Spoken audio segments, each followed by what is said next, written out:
How's it going, beautiful people?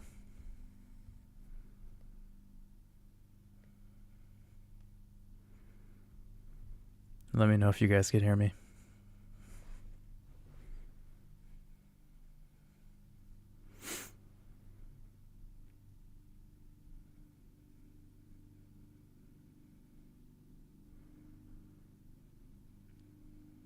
I'm just going to let some more people come in.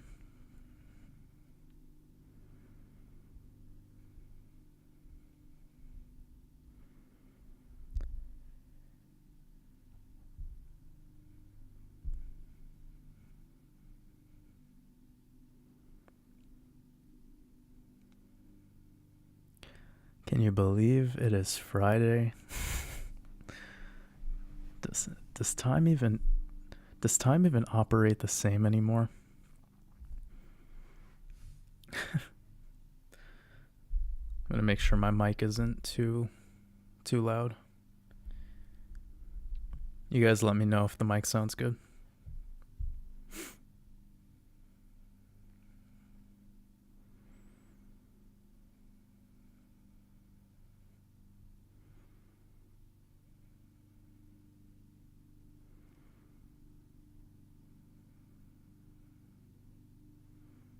Okay, awesome.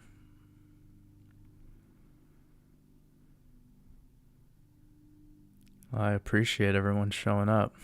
Got about 150 people. Beautiful. It's my favorite time of the week.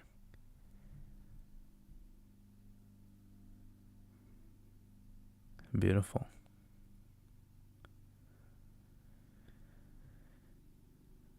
Again, we'll just let some more people join in.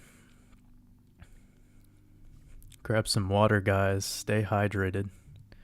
Gonna need some water for these clear pills tonight. Treat that water system well.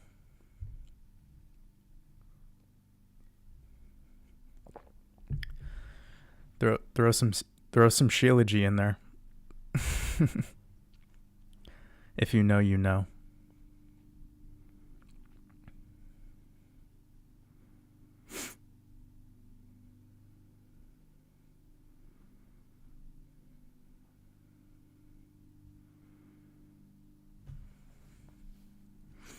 That's very true. Time does not exist.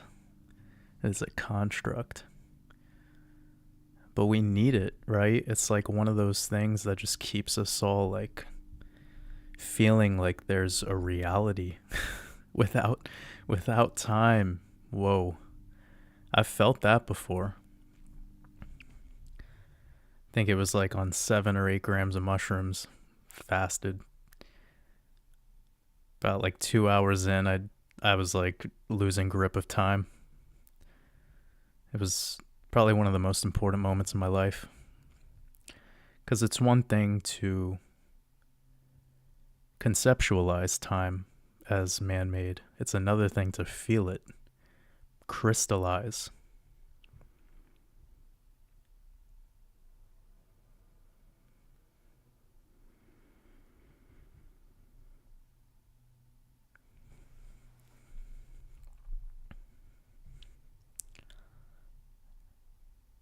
Seems like everyone's going through the same feeling. Like time has been speeding up. I think one of the things that's allowed me to become a lot more just calm in my day-to-day life is not worrying too much about the time. Let me turn off my phone. Another thing that's been really helpful is before these Fridays, I really try to just clear my head, and I try to take a lot of time away from screens and definitely work as hard as I can in preparation for these lives so that I could be free and not rush anything and not have to stop anything short. Definitely something that's been helping me is this Friday practice of I try to get all my charting and TA done very early in the day. This way, I don't even look at the charts until Sunday. So I almost take like 48 hours off of looking at charts. And it is such an important reset for my soul. You guys can imagine, I mean, it's kind of like my life's work is these charts, but besides that, it's important to take a break.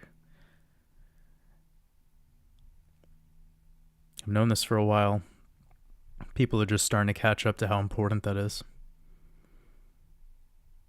Ever since these Friday live streams, I've actually had a lot of people that are like parents and stuff, and they're like, oh man, I spend so much more time with my kids since listening to your live streams because you're always talking about like getting off the charts unless you're doing something productive.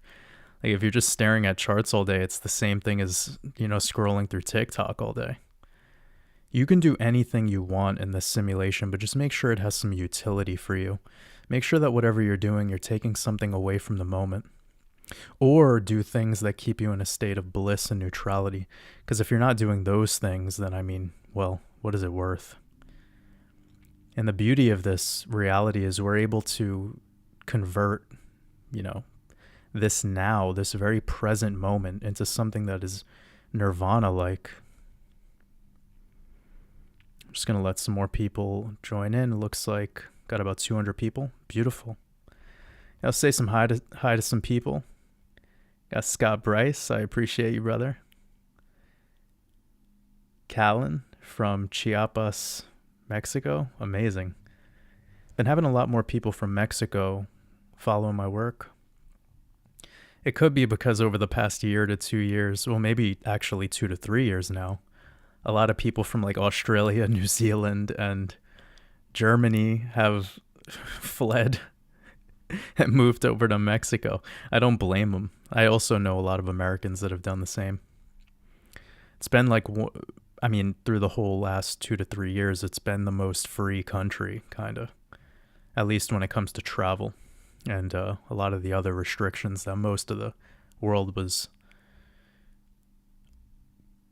Okay, 1 second. Beautiful. Kevin Crombie sending you lots of love. Tara. Fen. The Feckle Belly Pup. That's a hell of a name. I love that. Cordy G. Team Esco. Somebody asked me my thoughts on 6/6. Oh yeah, so June 6th in 3 days. And the 222 adds up to 6. So you could perceive that date as the 666, and that's just carbon, 6 protons, 6 neutrons, 6 electrons, which has a tie back to Saturn, the hexagon. Well, the one thing to say about June 6th that's coming up is it's the 18 date numerology, and 18 is very important because that's what we get in the Gematria of the word Shemitah, which is the current year we're in, as you probably are well aware. If you've been following my work for even one video, you should know that by now. So yeah, the 18 is also one of the most important numbers in Judaism. And we know this year in particular is very special because the Shemitah started on 9/7, and September is actually the 7th month in the cycle. It is not the 9th month. That's just a basic prefix error, part of the false, language nonsense that they've done to us, subconsciously programming through spell casting. That doesn't even make any sense. But anyways, I just want you guys to know that obviously September, like septagon, 7-sided polygon. So this date is actually 7/7, and it ends on September 26, 2022, which has the date numerology of 77. And when you type into the Gematria calculator Judaism, you're going to get 77. And we know that 7 is a very powerful number. And you could also see it gives you that full reduction of 23, and the standard date numerology of the last day of the Shemitah year is 23. And that 23 has another amazing tie into Mercury. And we've spoken about Mercury in the past, as you can see, 23 right there.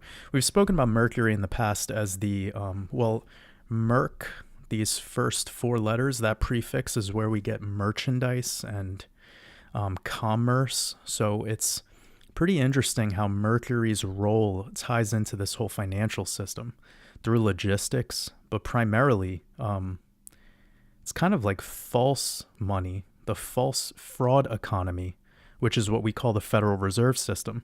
That's more Mercury. And we also know Mercury is in the symbolism of most of the globalist nonsense that we have to deal with today. The World Economic Forum is one of them. And that Mercury with the 23 tying back into Bitcoin with that 23 in the same cipher. So there's a lot to consider with all of that. I don't want to get too off the rails there, but I do want to bring that up. I also love how this Shemitah started on a 21 date numerology, standard date numerology, and 21 also, as we know, ties into Saturn. And this is all about Saturn. It's all about Kronos, Father Time, the Grim Reaper. And it's amazing how long I've been doing this. And I still have people like showing up in the comments section talking about how Satan and Saturn are tied together. It's like, oh my goodness, man. People in their Abrahamic religions. Can I get an amen?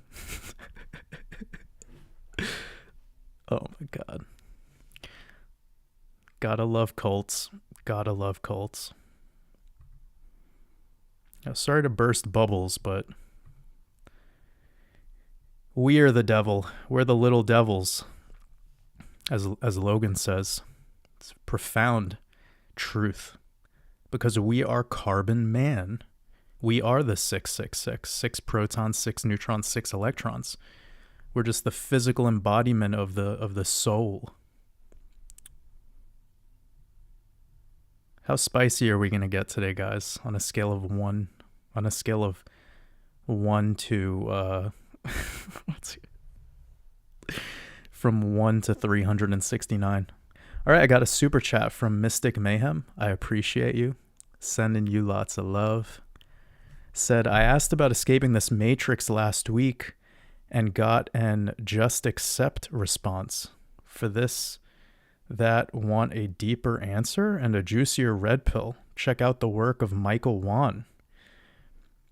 Well, Mystic Mayhem, were you talking about in our live stream, or I'm kind of confused? But I do appreciate your super chat, and I guess you could, I don't know who Michael Wan is, but I appreciate you sharing that with us. See, when we talk about escaping the matrix or escaping the simulation, like, why don't we be okay with this very moment? Like, how about we try, and here's my issue with all of this, okay, is everyone is so worried about tomorrow. Just close your eyes right now and feel the tonality of my voice. Just fucking be okay with this moment, please. Tomorrow doesn't matter. It doesn't. Your yesterday's trauma, let go. Just let go. Be okay with this. Just be okay. Everyone's trying to escape something.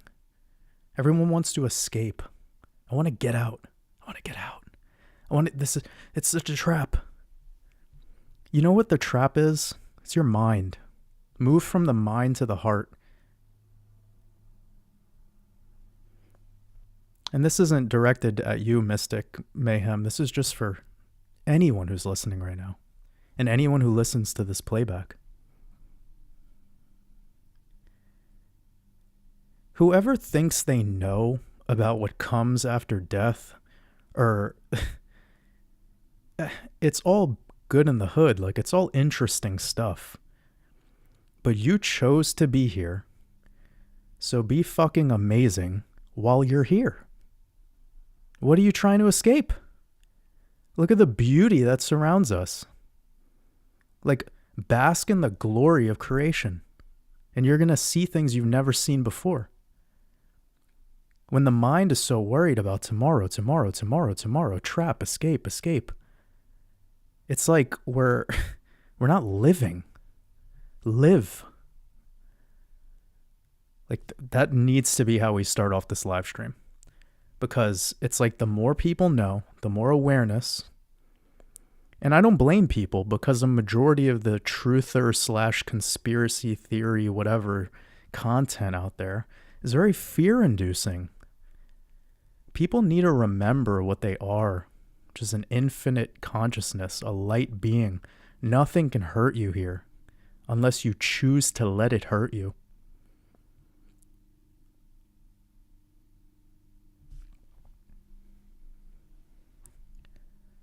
Susie Gemini, I'm sending you a lot of love. I appreciate you. Also appreciate you joining the YouTube membership. It's awesome seeing the red pills next to people's names. Appreciate you.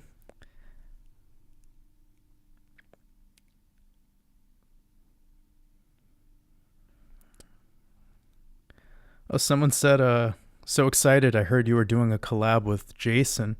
Yeah, I'll be doing a collab with Archaics very soon. I believe it'll be this Wednesday. I'm really excited to talk with him. I'll probably be getting on a phone call with him tomorrow, I hope. We're going to just kind of go with the flow, you know?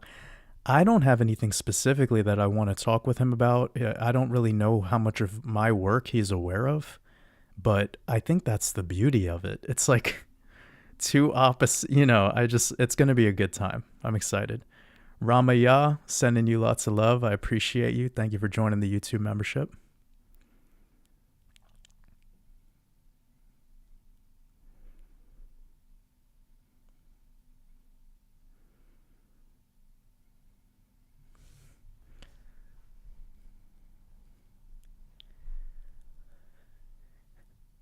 Been having a lot of new people show up on my channel since some recent interviews I've done. I really appreciate you. If you're new here, welcome. It's beautiful to see all the high vibrational beings coming together. The message resonates. It's all about us unlocking our own truth from within. When you unlock that truth and you operate in a love vibrational frequency, all of this external bullshit going on in the world, all the parasitic nonsense becomes almost unimportant to you. You have a very good ability to not let it parasite you any longer. And that's a really important talking point for anyone who's on their journey of whatever you want to call this. I call it remembering. I don't even want to call it enlightenment. I've always been a light. I've always been a light. There is no enlightenment. There's just remembering. And you can't hurt a light. A lot of people live this day-to-day life trying to prevent themselves from getting hurt, preventing from getting their body hurt, from their mind hurt, from their heart broken, from losing people, from this or from that. And all while we do this, we invite pain and suffering into our reality. And when you operate at that vibrational frequency, you will only be able to attract people who suffer and are in the same pain as you are. It's the same thing with very hyperactive, like very reactive and emotional, you know, the type of emotion that isn't stable. Like there's a beauty to emotion, and it's like we no longer know how to tap into it. Sometimes when I'm looking at Mother Nature or I'm playing guitar and I start working on a song, you know, I'll just like feel like crying out of nowhere. Or if I'm hearing music, you know, it'll like bring that out of me. And I'm like, whoa, that feels like presence. That feels like this very moment. And when I think about pain and suffering for things that haven't even happened yet, which are like the things that are going on tomorrow or next week or the end of the month or whatever the fuck, like, oh man, that is not my vortex. I want to be in my vortex. That's how I feel when I'm talking with you guys. That's how I feel when I'm making art. That's how I feel when I'm making a new song. Like that's how I feel when I'm talking with somebody. Even if somebody's like not on my level, you know, I'm a magician. I'm an alchemist. I will figure out a way to make myself feel blissful and neutral. even if I'm in a situation where I'm dealing with an NPC. That's all we have to learn while we're here. Learn how to become a wizard. Like, once you tap into that level, that ability, oof, it's like nothing can bother you anymore. Nothing can get in your way. Nothing can take you out of your vortex. And when you're in your vortex, you're able to extract wisdom from the cosmos, and it's like really quite a superpower. I was actually, I'm going to talk with Jason about this. You guys might like this idea.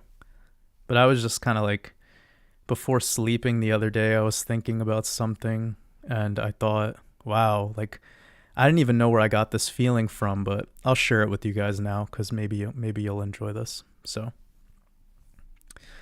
you know, when you're playing, I don't know if you could do it anymore, but I haven't played video games in a long time. But I remember when I was playing video games when I was a kid, and there was this thing where you could like shut off the game if you started losing, and then when you would turn back on the game, it would leave you off where you were last playing. So it's like like, let's just say you're fighting the final boss, right? And then you start losing, and then like, you can do this cheat by just unplugging the game, and, you know, kind of like, this way you don't have to lose and have the game save with you losing, right? So it's like, we're so clever. Like, even children figure this out. So I was thinking about how we are the final boss. Like, the ones who are listening to this live stream right now, like, you're the final boss. And the apex predator is going against you. And when they start to fucking lose, they need to unplug this game and reset it. It's not the other way around. They have no power. They have zero power. When you start remembering who you are, when you start remembering your power, this fucking simulation has to get unplugged and it resets. You have so much power, guys. You're literally the creators of this realm. This poor copy that we live in, this, whatever term you want to call it, but I feel like it's a low quality copy. We're in the process of remembering right now. And that's why they are doing everything they can to restart this video game.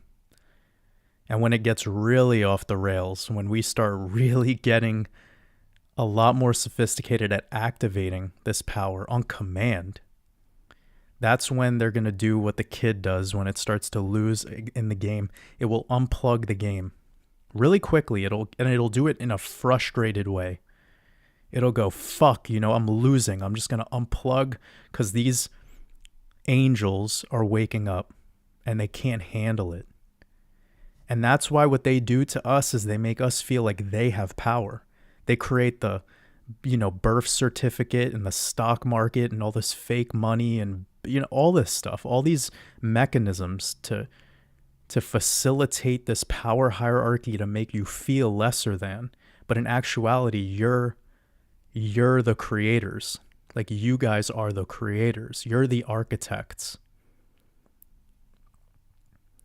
So this demiurge that's, like fucking with things. Yeah.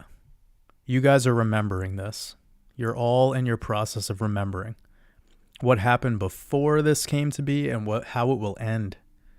It's like the apocalypse is it's like a part of a program that is deeply embedded in your soul. So when you came here to this physical realm, that data, that information came in with your soul. And now you're tapping into that sacred knowledge. That's the kind of shit that I want to talk with Jason about. So if you guys are into, if you're into that, definitely let me know, because I feel like that'd be something that he would vibe with. Let me see if I think I got a couple super chats. I really appreciate you guys supporting my work. It means a lot to me. It's all love. The thumbnail is a painting by Jeff Jordan. He's an incredible painter.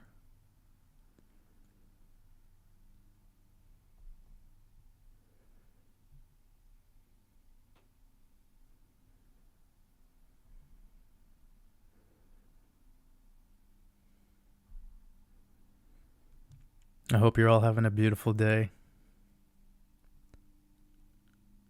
It's great to see almost 400 people in here. We'll get it to 500 today, I'm sure. I think we've been live for about 20 minutes. Jody, I appreciate you. Thank you for showing up.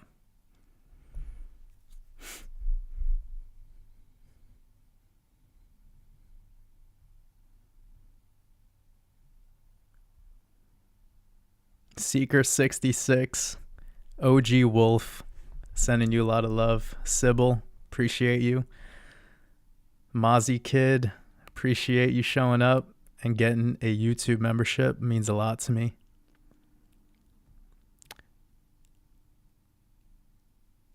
Sasha, $10 super chat. I appreciate you. Sending you a lot of love, and I hope you're having a beautiful time out there in the mountains.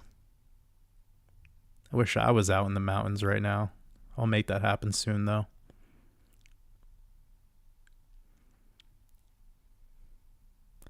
For me, when I say I wish, that means that it's in my plans. Jason Marin says, I appreciate your Mastermind Course, Jordan. I'm learning every night at a fast pace. Thank you. I really appreciate that. Yeah, that Mastermind Course is pretty old now almost. Like some of the content in it, it's just amazing. Like I went back and watched some of the earlier content just for doing some maintenance on my website. And I was seeing that there was like Wyckoff videos going back to when Bitcoin was like $10,000. It's crazy. It's crazy to have been through this whole like cycle, you know? And we still have September coming up. But I'm not gonna talk about crypto. But I do appreciate you, Jason, and I appreciate anyone who gets my courses. I pour my heart and soul into any educational content that I make. Like, I don't fuck around. Everything that I make, I do it 110% ruthlessly. Like, my Mastermind course is like 120 videos, so I actually kind of overdid it. Most of the people that get in contact with me after they've made it through like 50%, they're like, wow, I can't believe that you put this much information into this. So I love when I hear stuff like that. Oh, Sasha, she sent the super chat. I don't know how to do super chats. Just want to send mad love to Jordan. I was 131 tonight. Oh man, that's amazing. Yeah, that number 131, man, it's like it's chasing me everywhere. I see that number all the time. Like 131 is the 32nd prime number, and that 32 shows up in Leo. That's just one connection, right? That's just one connection, but you know, like the lion, when the lion's out there in the jungle, you don't need to see the lion, but you could hear him roar.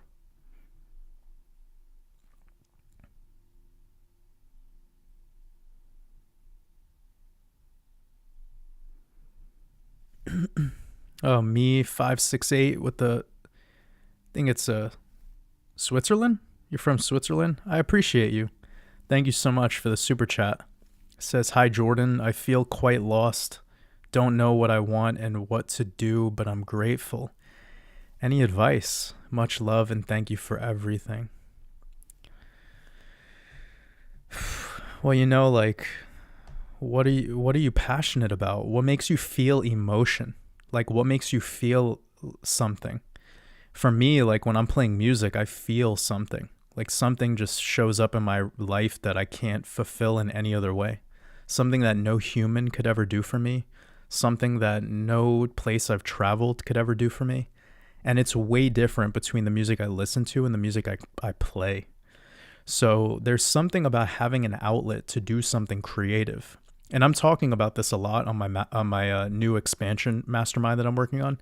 That expansion mastermind course that I have brewing up is going to be talking a lot about, you know, like, especially if somebody is doing well in life, like financially, like what to do in that situation, or if you're just super like your life is kind of fulfilled in all the basic needs. Like I talk to a lot of people, they have a decent paying job or they own a business and they have, you know, their relationship is perfectly fine, their kids are perfectly fine and healthy, they own their house for the most part, you know, like all that shit in their life is taken care of. But what they lack is what you're asking me, me 568. It's like they have everything they need, and that's a beautiful thing to remember. Like if you're somebody who's sad and lost and you're like, you know, you're feeling negative and a lot of anxiety and depression and you're in a very lack based mindset, you need to take an inventory of everything you have. Like a lot of people, I was actually listening to this one guy talking, and it was this will definitely make a lot of sense to a lot of people, but it was an interesting concept that was shared by a rabbi. And the rabbi was talking to, basically he was just sharing a story between this made up person and God. So it's completely artificial idea, but it was to teach a lesson to this individual. And this guy, like, you know, he put his hands together, got on his knees, started praying to God, and he was asking God, you know, God, like I don't really have too much going on in my life. Like life really sucks. I'm depressed. I don't really have, anything that makes me feel like I have purpose or like worth it. And, you know, basically God said, well, what do you have? Tell me what you have. And he said, well, you know, I have $5 in my pocket. And God was like, okay, well, give me the $5 and I'll give you a life. And the guy goes, but God, that's all I have. And if you take that $5 from me, I'm not going to be able to pay for gas for my car. So like, what do I do now after I give you the $5? And God says, oh, so you have a car? So give me the $5, give me the car, and I'll give you a life. And the guy says, well, if you take my money and you take my car, then how am I going to be able to get to work? And he says, oh, so you also have a job? So give me your job, give me your car, give me your $5. The guy says, okay, so how are my kids and my family going to eat food? God says, you have a family? So if you have a family, you must have a house that they live in. He said, of course I have a house. So God says, okay, give me your house, give me your car, give me your $5, give me your family, and I'll give you a life. You see where this is going? Sometimes we just need to have that conversation with ourselves. And if you're somebody who doesn't desire family or desire to have a pet or desire to have a partnership, or you're just you're a lone wolf, you know, if that's your vibe, but then you're also kind of feeling lack of purpose, well, then you have to remember what purpose is in the first place, which is whatever you're doing at this very moment, you're doing it and you're okay with it. You're feeling at ease and you're blissful in this now. But the only advice to be given to this specific situation right here is that if you're feeling lost, it's because you believe that somewhere else will make you found. That's not how it works. There's nothing external that's going to fulfill you. It's all from within. So you have a soul, you have creative energy. Tap into that creative energy. Utilize it. Ask yourself what you're passionate about.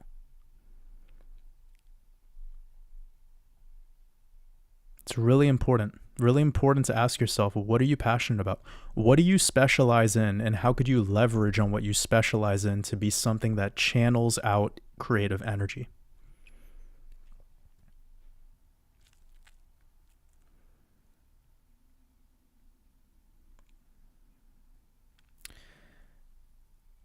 Steve says, to be fair, you did just say 666 equals Saturn and 666 is Satan. Absolutely not. Satan is a make-believe character like Santa Claus. Hence why they have a lot in common. That's why Santa Claus shows up through the chimney on around Saturnalia. Saturnalia, Santa Claus, Amanita Muscaria.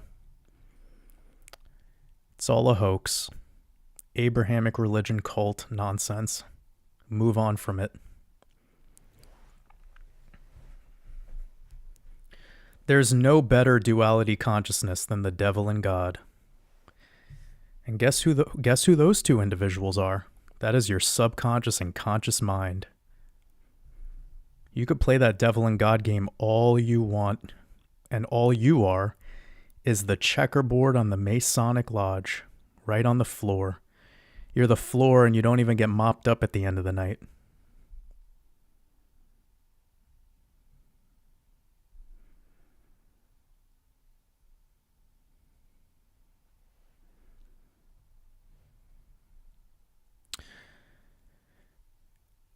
Oh, way up. Way up said the thing that I've wanted to say. Wow. Way up says government wants us to get rid of carbon. That's us. That's like a very profound way of putting it. I love that. Somebody asked me, what are my thoughts on monogamy, if it's natural or taught? Was having a convo about this. Love is infinite but limited, with society saying we could only love one person. Well, typically when we're talking about monogamy or polygamy, we're talking about either marriages as part of what makes us have, the plural side of it. And then we're also talking about sexual partners, right? So we could love everyone. Like, of course, you could love as many people as you want. A soulmate doesn't have to be a sexual encounter. It could just, it doesn't have to be somebody that is your partner that you're sexually active with. But okay, let's just I've had this conversation quite a bit with a lot of people recently. All humans desire stimulus. Stimulation is really one of the most basic needs, and a lot of people disregard it. And when it comes to sex, that's obvious, right? We don't need to go down that rabbit hole. It's how all of us are here right now. It's because two people, a man and a woman, had sex, and then now here we are. That's why I'm on this microphone right now. That process happened at one time, and poof, waters above. So the idea of monogamy, polygamy, etc., it's always talking about marriage, and marriage is just religious nonsense. It's something that was created to bind people to their government even deeper. And, if you study, it's kind of funny because we're looking at Utah right now, and that's the home of the polygamists, right? And obviously not all Mormons practice this. A very small group of Mormons practice having multiple wives. And of course, it's always a man gets to have all these wives bullshit. They do the same thing in Islam. They do the same thing in even the people who are like going back to Egypt kind of nonsense, talking about how great ancient Egypt is. And you see these guys wearing, trying to dress like, anyways, I won't go there. But the point that I'm making is it's always the man gets to have all these wives. I love how they break it down that way. You could tell how cult-like it is, where the women continue to be subservient and below the men. Again, that's also Abrahamic religion nonsense as well. So, yeah, I mean, when we're talking about love, we're not talking about sex or marriage. We're talking about a bond of souls. When one soul aligns with another soul and the vibrational frequency is resonating, that is love. And what I believe love is, in an even deeper and simple sense, is allowing. It's allowing. It has nothing to actually do with human to human. It's all things. It doesn't even have to be sentience. It could just be anything. Like, I love the rain for allowing the food that I eat to even exist. So if we want to think like that, we could just go deeper and deeper and deeper. So seriously, the waters above, thank you. No pun intended, but yeah, so most things that have to deal with deprivation of sex and then also at the same time this idea of how marriage should be structured, that's all just, really it's a bunch of nonsense to me. I don't think limiting yourself to stimulus in this physical realm makes any sense, but I get why religion did such a good job at doing that, and now I know why scientism, which is the new global religion, does it with fear. But love who you love. Don't get caught up in government scams.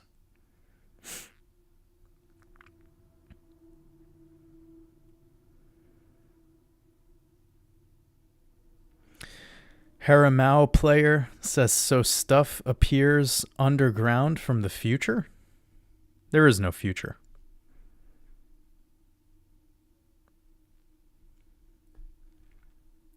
There's timelines, though. I'm not sure I understand your question, sadly. I wish I could understand the context of your question, but I really appreciate your super chat, and you're always so great. You're always so giving. Every live stream, you always have a super chat and something nice to say to the community, so I really appreciate you. But this particular question, I'm not sure how to answer because I don't know the context behind it. So I apologize. But if you want to articulate a little bit deeper, I'll be able to answer if I see it come up again. Dylan Rolfe, I appreciate you. Thank you so much for joining the YouTube membership.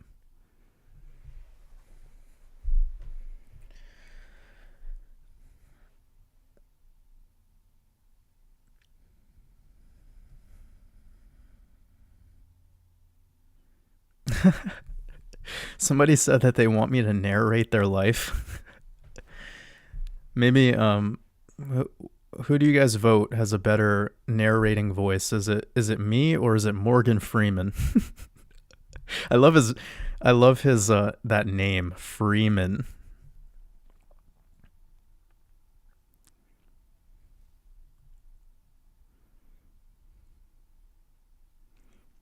It's really funny.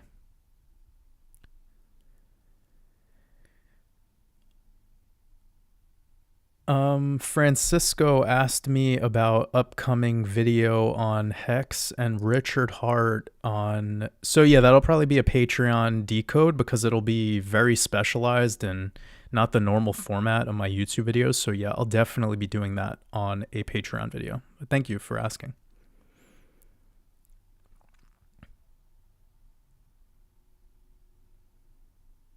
But I've already given people tons of Hex decode stuff. Like, there's been a lot of gems in just my last 2 videos. And also, to clear the air, I don't even own any Hex. I'm intrigued, and I've had a lot of people in the Hex community reach out to me who desire to know more about Gematria Numerology and Astrology and TA. So I've just had people in the Hex community reach out to me for my specialties, for what I specialize in. And I'm just, doing my best to help enlighten that community. The same way we did over a year ago with the XRP community. We helped a lot of people see deeper into what's going on with that. And that's all it's about. We're not here to pick sides. We're not here to join, to be maxis on anything. If you're an individual that all you care about is Hex, that's on you. But that's not what I'm about.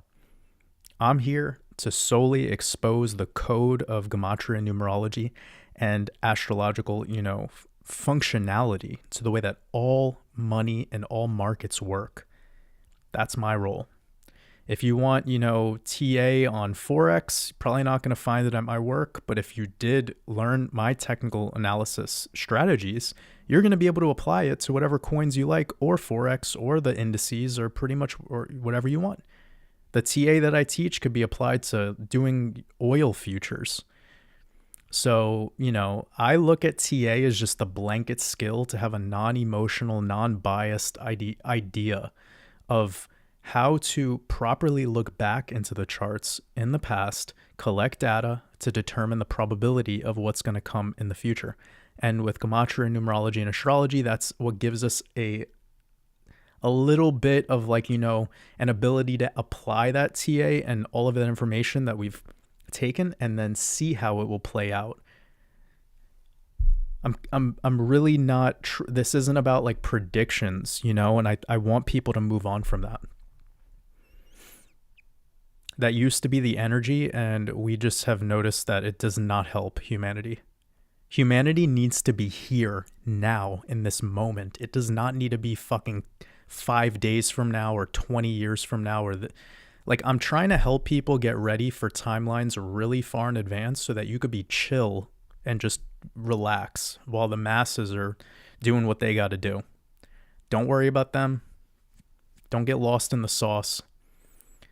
I don't want people to have fear anymore. And a lot of people have been like, Jordan used to do all these predictions. And now, you know why I don't do it anymore? Because it's making people lose their mind. People don't even have access to their heart. They're stuck in the mind, and all this fear about what's to come or the positivity of what's to come, it extracts people from now. And what's allowed me to really propel forward and have a life of abundance is not getting so worried about tomorrow. I do everything I do very calculated. I'm a chess player with the way that I design all of my art, with everything that I share. It's very intentional. Tiger's World, I appreciate the super chat. It says, where can Hex go now that it hit 037 point earlier and rebounded hard like you said? All right, Tiger's World, you might be newer to my channel. So first of all, I appreciate you. Thank you so much. And I also appreciate your super chat. But let's try to hold back on any super chats regarding crypto, because I try to use these Friday live streams as a hangout to talk about non-crypto things. But again, Tiger's World, you might be new here, and I really appreciate you. And thank you for showing up tonight. Now, the idea that you're sharing is because it hit that specific price point, which we shared, the 3-7 or 3 sevens is 21 because you have 777, and that 21 ties back to Saturn, and the hexagon ties back to obviously Hex, right? So that 37 was a huge connection, and why we saw Hex perfectly wick down to that price that it did. Now, what it's in the macro perspective is called the spring. And if you really want to zoom out and do multi-year, analysis, this is what I would call the selling climax. Okay. So if you don't know about Wyckoff, I'm just going to be speaking a bunch of gibberish. So again, that's what I shared in that interview that I did with Crypto Coffee. I was trying to tell him and his community that we're most likely going to see Hex create a spring. And that would be the shorter term of a larger, what would be called a selling climax. So this could be there could be way more downside, especially after September. So everyone here has to remember, Shemitah, that's when we typically have the biggest crashes. That's the end of it, is what I should say. So I'm going to leave it at that. Please, guys, no super chats for crypto or specific coins. Or I do appreciate you, Tiger's World, but I want to try to keep it away from that. Because if I allowed that, I would just be getting super chats all day for decoding and doing stuff like that.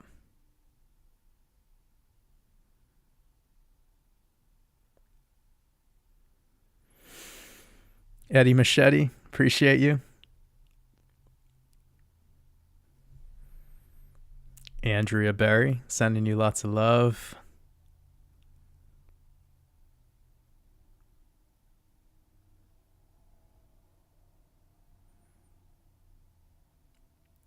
Daniel, sending you lots of love over to Ethiopia. Clitty, I can't say that name, yeah. I know it's kitty cat, but like the way that it's spelled is has a little bit of a sexual vibe. But got 444 in the chat. I appreciate you guys. Whoever just showed up right at that very moment, you're probably like, what the fuck? But anyways, I really appreciate you. Thank you so much for the super chat. Says, I've been feeling stuck in my job. Not sure if I need to change my mindset, relationship to it, or if it's time to just change jobs anyway. You know, some people's jobs provide them a lot of purpose. Some people's jobs kind of take up a slot in their overall like weekly timeline that fulfills them. So if you're somebody who's not that individual and you're very creative, what I would recommend to you is leverage on the money that you're making from your job, but then the moment you leave that job and you have any free time, utilize that free time to convert whatever skill or specialization you have into some sort of side hustle, you know? And then before just quitting your job, because this is like what a lot of people do, this is what a ton of people did back in April and May. A fuck ton of people did this last year. The crypto market went up. All these people joined in like April and May when the market was already up. And then they were all like quitting their jobs and getting super into leverage trading and all that shit, right? And then the market corrected in May. So what people should be doing is instead of getting into a market last minute when everyone's greedy, you should probably wait till everyone's fearful to be getting in a market and then use that time, what people like to call a bear market. I don't call it that personally because that's not how I look at markets anymore. But some people popularly would call it a bear market. Use that time to leverage on getting out of your job if you're not feeling fulfilled by your job. But changing your mindset or your relationship that you have to your job is multifaceted because you might have people you work with, like other employees. You might not like your boss. You might love your boss, but don't like your supervisor. Like it's so complicated. So it's hard for me to give advice with that. You know what I'm saying? But given that I've been a manager in several jobs and several businesses that I've worked for, and now I've owned over 5 separate businesses, I know like when you're in that hustle and you're not feeling fulfilled in that day to day, even if you are passionate at work and you're doing your best, if it's not fulfilling you, then it's going to start to feel like slavery, you know? Just giving out the clear pill. It's necessary. And when you keep going to the slave job, and again, remember the first thing that I said. I said a lot of people actually are fulfilled by their job. So this isn't like I'm not telling everyone that you're in some slave job. Like that's not what it's about. Because there's a lot of fulfilling jobs out there. And I also believe that the best thing to do, instead of just starting your business right away, it should be getting a job so you can see how someone else makes mistakes in business and take note of their mistakes so you don't need to make them yourself. But anyways, that's a side note. Another thing that's nice about getting a job is you get to learn and develop skills while getting paid. That's fucking amazing. Because some people waste all this money going to university, going to college, and they also waste a lot of time. But if you were to leave primary school or high school and instantaneously go get a job for 4 to 6 years, you're getting paid while you're learning a skill. That's way, way better than being in the school indoctrination system at the higher level. Trust that. And the lower level school, like that was just an indoctrination camp, you know, like that was straight up nonsense they were teaching you. And people are like, but you know, we need to have friends and social interaction. No, you don't. It's a bunch of zombies. It's an NPC playground. Like your child is born into this world pure and wise, divine. Then it starts becoming a self. It starts becoming an identity. When it starts to become identity, it loses its divinity. It becomes Cindy. And there's nothing wrong with that. It's the life we've all lived. But why would we fucking put our children through that if we know that it's a scam, if we know that it's a hoax? Like, you need your kid to have access to its superpowers from the day it comes to this physical realm till the day it decides to choose to no longer have access to it. But to push your kids into that bullshit, that's come on. You know, it's like, come on now. Your vibrational frequency resonates in the 5 people's vibrational frequencies that you surround yourself with. So if you're going to take a child and send them to an indoctrination camp where everyone's getting indoctrinated to become an identity self, where they also are just learning a script, someone else's script, someone else's truth, they're never allowing access to their own truths. And you could just see in a baby's eyes the wisdom, and it just gets sucked away. So, I mean, that's my tangent on that, but seriously though, jobs are just an extension of that programming. But if you're there, if you've done this whole life and now you have a job and you want to get out of it, you know what I'm saying? Leverage on the job while you have it and create a side hustle while you're earning music from the job. Don't just fucking quit. It's okay if you want to go hardcore like that, but then you need to make sure that you have some savings, you know, make sure that you're covered, man. I'm only saying this because I have access to a lot of people.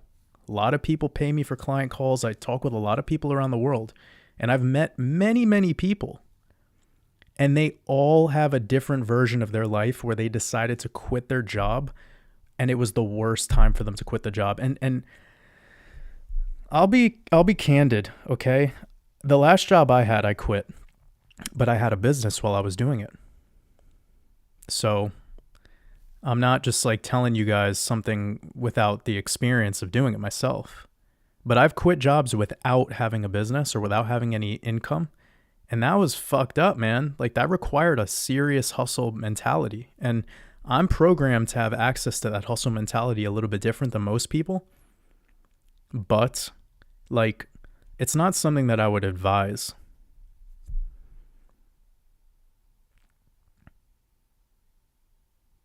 Okay, I'm just moving through a couple. But again, like it's important to remember that a lot of people find value in having a job, having something to take up some time in their life. Some people aren't super creative, and we're in this matrix. We still have to pay bills. We still have to take care of our families. We still got to, like, you know. So remember what your value is. Actually, that's what we should talk about. That's what I'm going to talk about. Put a pin in that. We got something important to talk about in a moment. Kelly Child, sending you lots of love. I appreciate you. Kalita, appreciate you showing up, sending you lots of love. Oh, Jody asked a good question. Jody says, would it be easier to have questions directed at you in all caps? Huh. I've never thought about that. Well, that actually is a good idea. You could tell the way my brain calculates shit like that is like,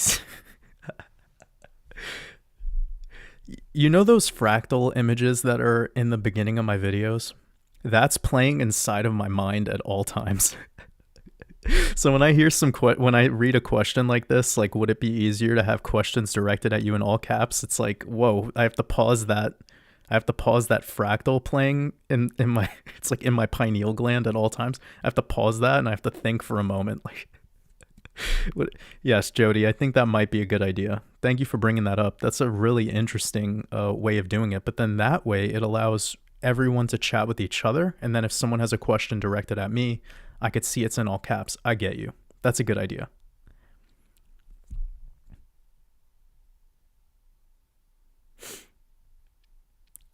All right, I'm moving through some questions. Multiverse Speaks, I appreciate you. Reach out to me in an email and I'll hook you up with a discount on the Mastermind Course. Much love. All right, we were going to talk about the value of you, the value of self, the value of self. So I was on a phone with somebody recently, really amazing person, definitely a soul, definitely somebody that I resonated with a lot. And whenever people ask me my age, I always say that I'm 400 years old. When anyone asks me, like, how much money do you have? How much this do you have? How much that do you have? Like, whenever anyone asks me something to identify, I give them an absurd answer. And I do this because I want to break their programming. And if I say this to people in person, like somebody asks me my age and I say 400 years old, I do this in person. And the reaction people give me is priceless, right? So I have been practicing this a lot. And I got on a phone call one time with somebody that really means a lot to me. And I hope I could talk to him again soon. But I was asking him, like, how much are you worth?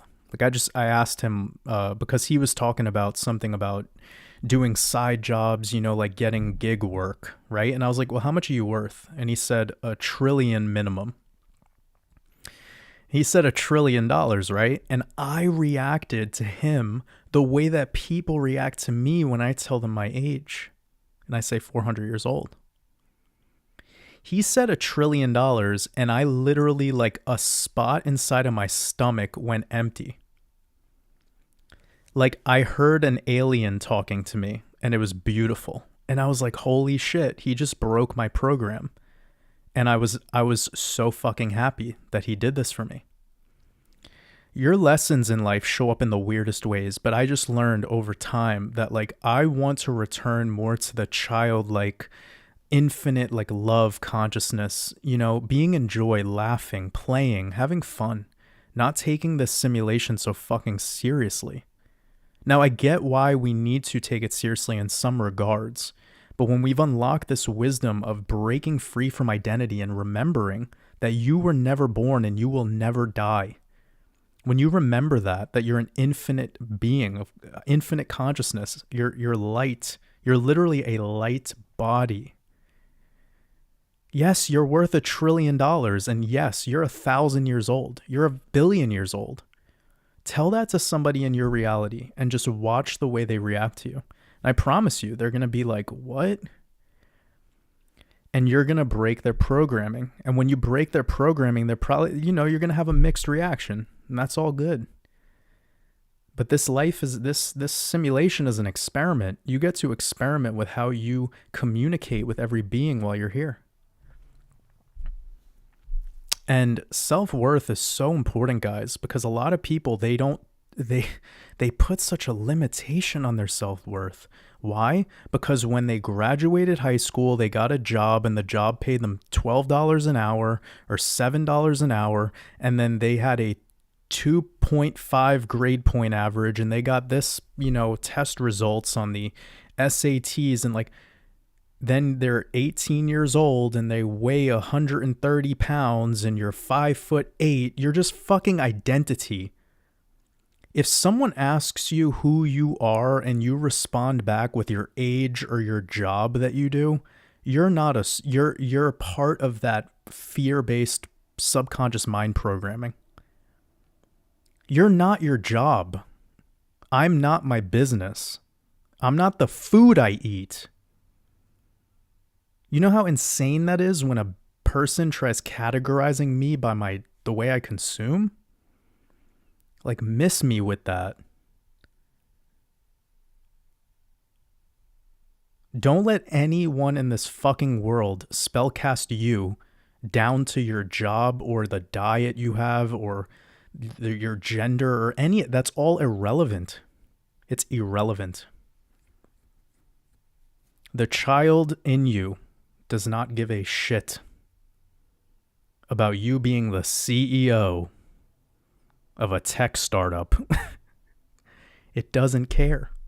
The child within you wants to hang out with a cat outside in the grass, rolling around, just chilling, listening to loud music, tripping, falling, running, screaming, just having a blast. Have you ever noticed that the most memorable moments of your reality are always when you're laughing so hard that you start crying? Those are, like, for me, those are the most memorable moments. Whenever I have those moments, I'm like, oh my God, that feels like. And have you ever noticed that laughing is very contagious? I was watching this one video it was amazing. It was this guy on a train and he started laughing, like just uncontrollably laughing, right? And everyone on the train started laughing because he was laughing. And you know how when you're watching a movie and there's a really emotional part and there it's like it makes you like people start crying in the movie, it's like a love scene, and then you want to start crying? How the fuck is that possible? This dopamine is contagious, right? Like this dopamine. So no wonder why a lot of people seek this particular type of stimulation. But I urge people, instead of getting your dopamine from things like social media or porn or sports or, Hollywood movies, create your own dopamine from just fucking laughing, having a good time. Like generate that feeling for yourself and watch. The whole room around you will start to take on that frequency. You're the magician at that moment. You literally just became a magician by doing that. Something fun to try.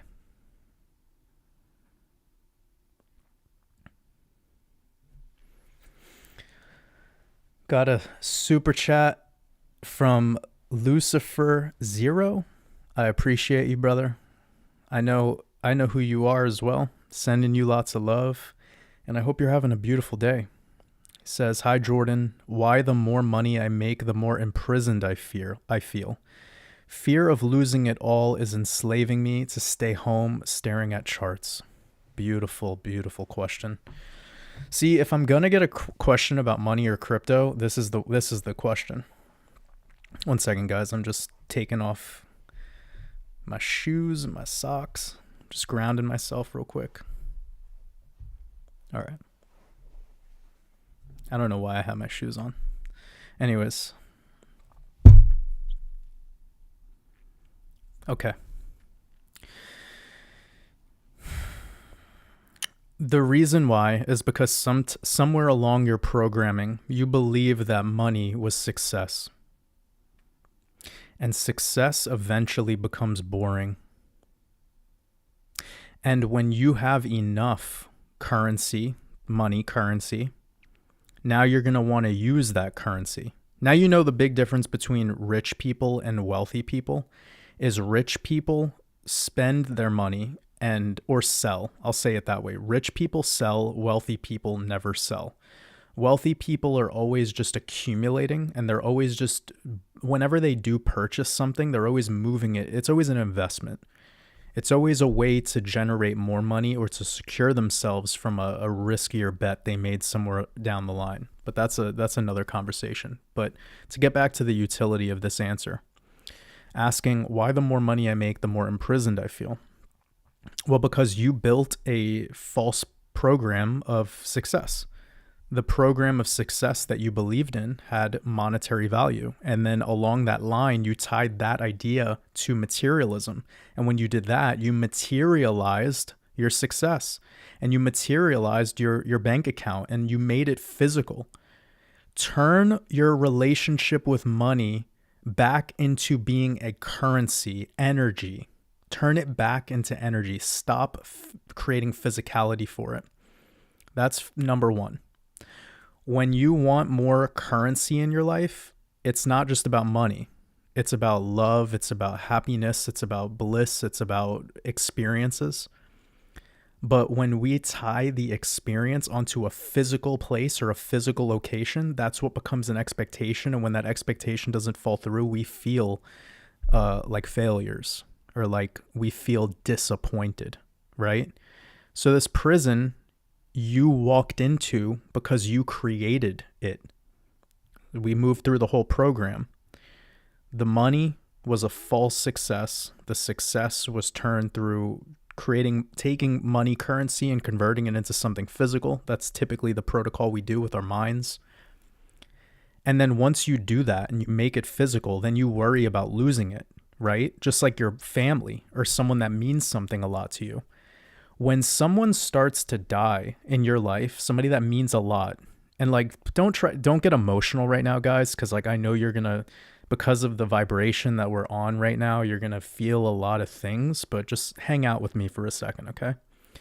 If somebody means a lot to you in your life and you start seeing them move on, the reason why you feel sadness, the reason why you feel sorrow and you feel like you want to cry and you're upset is because to you, they are a physical being. If you remember that they are a soul, that they are a light body, you would be happy for them. You would be happy for them transcending. You would be happy for them expanding. When they're in that physical body that you call your mother, your girlfriend, your friend, this, that, your dog, that's the incarnation they are in. So if you take money currency as energy and you turn it into that physical shit, like we were just talking about, when you create that physicality, that's where the prison exists. So it really is just going to start with that. And if you go work at that, then you're going to be able to set yourself free from that particular problem. But it requires the energy that you put in towards this false ideology of success. You're going to have to reconfigure it, re-script your outcome, and fall in love with that process.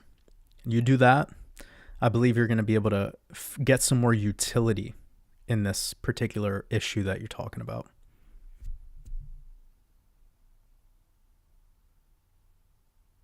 And I love you a lot. I hope you're having a beautiful day, and I hope that resonated with you.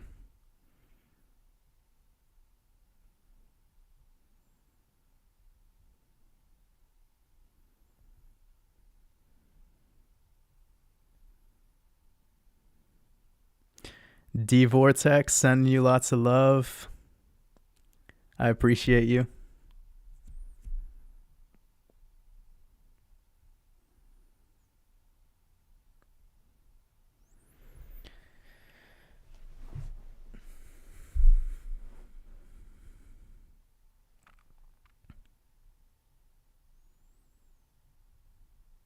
We got about 400 people up in here. I appreciate you guys. Mike Rowland, super chat. I appreciate you. Thank you so much. Says, one of my favorite lessons I've learned through tripping as ego death kicks in is that I have no identity and realize I am the awareness. That's all we're meant to be. Yes. So when we talk about love is allowing, like, what people attempt to do with the mind is make that into some sort of physical thing. They think that the allowing has to deal with the people, the places, the setting, the characters, etc., and the script. People want the whole book, the whole movie to be this love idea.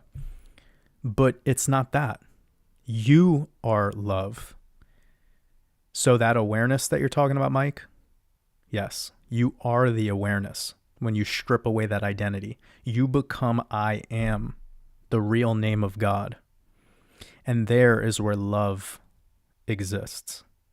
When you become love, everything else crystallizes and becomes that vibrational frequency. You become compassionate to things you've never, ever even had the ability to see before. And the things that are around you that used to be blinded to actually have vitality and life force. They start to look luminescent. It's a beautiful thing.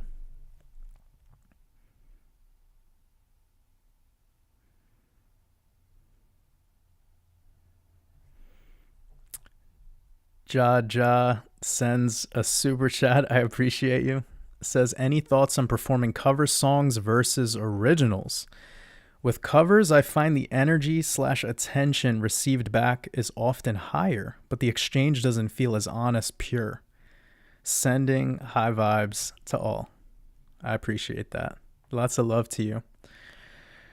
So I don't play cover songs because I've been playing guitar and writing music now for probably 80% of my living life. So I'll say this, and I don't, again, you have your own truth, and I love that you have your own truth. I'll just share my truth with you, okay? I rather finger paint and make something that looks horrible than try recreating something someone else created. Because the main protocol of this simulation that we're in is the apex predator recreating technologies and recreating timelines and recreating moments of the overall program. And I think that's what they want to stick us into. That's one of the bigger traps. And this is like the idol worship. So they want people in love with celebrities. They want people in love with entertainers. They don't want you, like, you need to love yourself and you need to fall in love with your own creation. So for me, I'm just a creator, and it's a big reason why around a year ago I unsubscribed from every crypto YouTuber. It's not because it's not because I don't enjoy them or I think they're bad at what they do. It's no disrespect at all. It was just clouding my judgment, and it was crowding my individuality. And if I wanted to share something unique with the world, like, have you noticed that my Gematria is not like the other people's version of it? Like, because I have my own thing going on. I have my own base knowledge, and there's been influences along the way. But I leverage on the influence, but I don't vicariously move through it. Now, if I've influenced people out there to do TA similarly or do decoding similarly, that's beautiful. And all I urge you to do is to do it and remember that you're going to leave your own personal imprint on it. But I do want you to try putting your signature on it. Put your signature on it. There is no universal way to do Gematria. There's no universal way to play the guitar. There's no universal way to farm carrots. Every person on this earth is going to do something slightly different. Every plot of land on this earth is going to have a different minerality. Every, sky will be slightly different depending on what elevation you're at. So perspective and perception is all part of what art is. Use your influence and have utility in it. Don't vicariously live through all these artists. And I think that's what most people are programmed to do. So when I'm consuming anything, all I want is something to take away from that. It's like when you eat living foods, you're being provided with hydrative value and macro and micronutrients, phytonutrients. I mean, if you're unaware of any of what I just said, that's fine. To you, you're just getting calories or you're getting energy, if that's what you think. And that's your truth, and that's fine. But it's so much cooler to farm. It's so much cooler to plant the seed and pull out the final result. So some people are just designed to want to be the creator and to want to get their hands in the soil, or they want to, like, I'll say something about myself. I hate restringing a guitar. I'm like, technically, I don't really know anything about the electronics of an electric guitar. I don't really know how pickups work, but I'll write you a fucking incredible guitar line. Like, some people are engineers, and that's like the farmer. Some people are the artists, and that's like the chef. And we all need each other. We all are part of this symbiosis in the overall holography. We're all here to be a part of the symphony of the now. That's what this very moment right now is a symphony of minds and vibrational frequency. And the more tuned in to right now you become, the better you will be at channeling in the energy. So when you are playing music or you are doing whatever, you're going to leave a very, very unique imprint on it as you deliver it, as you take action. That's a huge piece of my work, is not only do we need to be more focused in our attention, but take focused actions. Meaning, do things consciously. Okay, I'll keep moving on. Some amazing questions. Morgan Freeman. I keep seeing people talk about Morgan Freeman. If Ian is up in here, I don't know if Ian showed up tonight, but we know that's Jimi Hendrix's stunt double.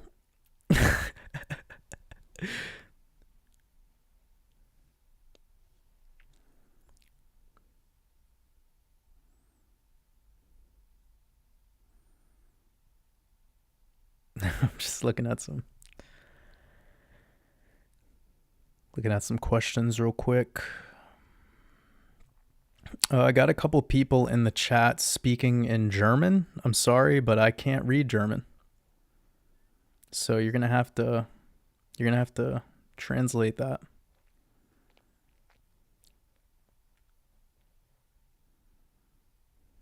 But if anyone out there speaks German and knows how to translate what that person's saying, that'd be helpful, I guess.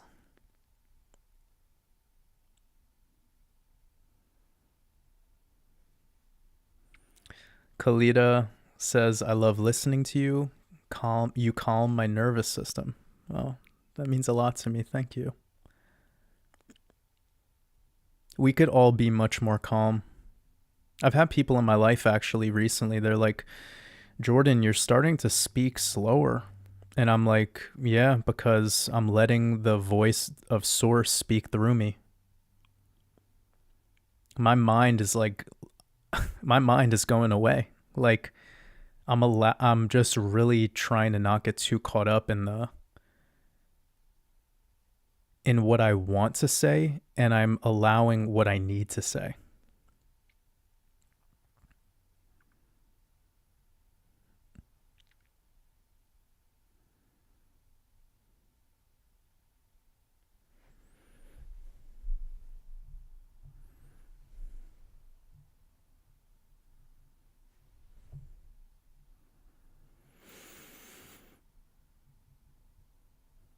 Somebody asked, what is my favorite meal and how do I prepare it? My favorite meal is black grapes or a whole watermelon. Donut Factory, sending you lots of love. Hope you're having a beautiful day. I could see he just showed up in the chat, or maybe he showed up in the chat before, but I can't. I'm just like scrolling through at my best pace. Hubert Hughes. I'm sorry, I don't know how to say. You have one of those tongue twister names, but I appreciate you. No. The child in me is like grimacing at this question. Hubert, come on, brother. If I was with you right now, I would give you a hug and I would tell you, all right, let's just do it. Hubert says, vegetarian for 16 years. Last week had 2 lower wisdom teeth removal, craving meat, going to change diet after former vegan's testimonial of going carnivore. Why am I craving meat? I don't know what to tell you, brother. You're here to live out your code at your own pace, and whatever opinions and trials and tribulations you allow into your mind could absolutely influence you, and go for that. But I wouldn't know why you're craving meat specifically. But what I will probably admit, based off of what I'm reading here, is it's because you're dehydrated. Vegetarian and vegan isn't a proper way to eat. It is a naming system for a way of food choice. The human body is a water system. It is made mostly of water, and it's designed to consume the waters. You were born of the waters. Your body is a system of water pipes. Anything solid, including vegetables, is not necessarily designed for the human organism to have to digest. That's why they call it digest, because you die as you consume. In the wise words of many, many teachers, the more you eat, the sooner you die. The less you eat, the longer you live. You can eat however you would like, but in regards to animal flesh, I will just say this. I personally have no plans on consuming adrenochrome. If you don't know what adrenochrome is, or better yet, if you do know what it is, and you only apply it to the New World Order conspiracy theory garbage that most people learn, I'm sorry to break it to you, but that flesh of that animal had adrenaline pumped through its bloodstream at the time of death, leading up to death. It was fully aware of its end, and that is adrenochrome. So whatever people want to say about consuming flesh, that's on them. But for me, my ultimate truth is that I have no plans in my future while I'm borrowing this rental vehicle called the human body to be consuming adrenochrome from any sentient being. So, hope that helps, Hubert. Enjoy your transition. Mystery School sent $1 super chat. I appreciate you. I like the banana sticker.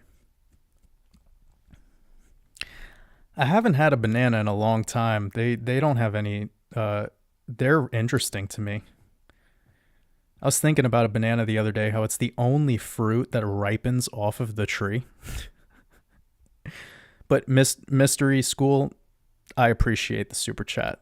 And the sticker's really funny, actually. It's kind of cute. But I'm Puerto Rican, so like I grew up eating a lot of plantains. Like I love plantains, man. But yeah, not the easiest to digest, that's for sure. But super, super sweet plantains. It's like until you've had that, oof, you don't know what you're missing.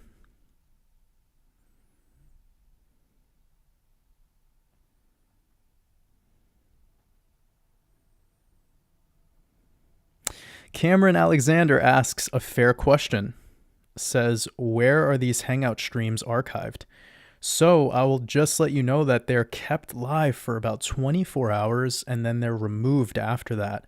And the reason is for the health of the channel, because most of the people that initially see this live stream in the first 24 hours after it's viewed are people who know about what we talk about. They know about my work, aka they've been red pilled and their pineal cherry has popped, and they're not as offended as the public. So after about 48 hours, if I was to leave it up and live on my regular channel, then it would continue to be seen by all. And just for the health of my channel, I've decided that that's the best practice. And thus far it has been. So what we do is we keep it on the Patreon and the Discord. So if you're somebody who's a Patreon supporter of mine, you'll have access to all of the live streams. But I keep it up for like almost 48 hours every week. So I give people plenty of time to watch it. And it's not to be like a gatekeeper or anything, because I do it live initially. So I just wanted to let that set that straight, just especially so Jody could hear and any other mods in case people ask this in the future. Like, it's all for getting public also to show up in the algorithm, etc. in the beginning. And those people leave right away if they don't vibe.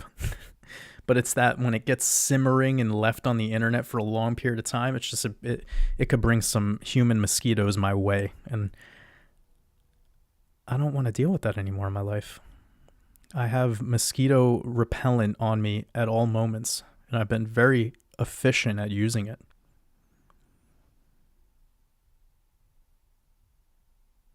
It's beautiful to see around 444 people in the chat. It's like it keeps going back to that number. It's amazing.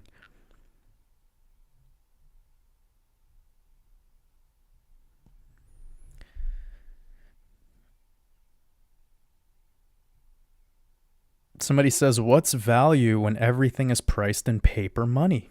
Really talk about your assets. Well, there's a reason why the word ass is in assets. Because an ass is where shit comes out. Don't fall for that nonsense.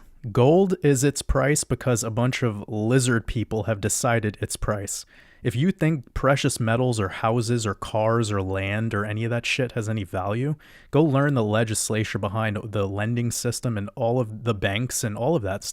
It's all controlled. This is the Matrix, bro. Like, people need to move on from this idea that the sovereignty lies in one specific thing versus the next. What I told Lucifer Zero before was the truth. Turn the physical shit into currency. And when I talk about currency, I'm talking about electrical current. The current of the sea, the waves, waters, energy. Think about it that way. Stop thinking about paper money. Stop thinking about like houses, like all of that stuff. The military, the global military and the banking cabal in and of itself can confiscate and seize whatever they want at any moment. So if people think you have ownership over, like, it's fine. You could think that if you want, but you know what you actually have? Your soul. Maintain that.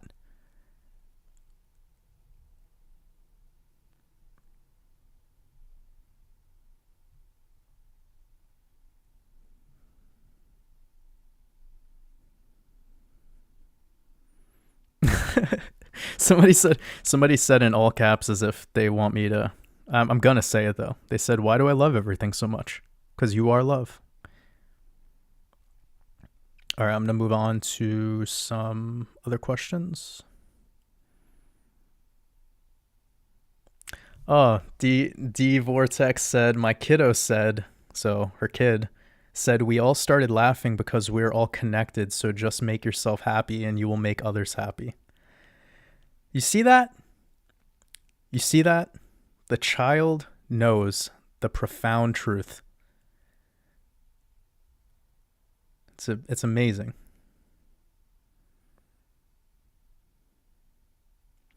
Somebody asked me, why are you cursing so much?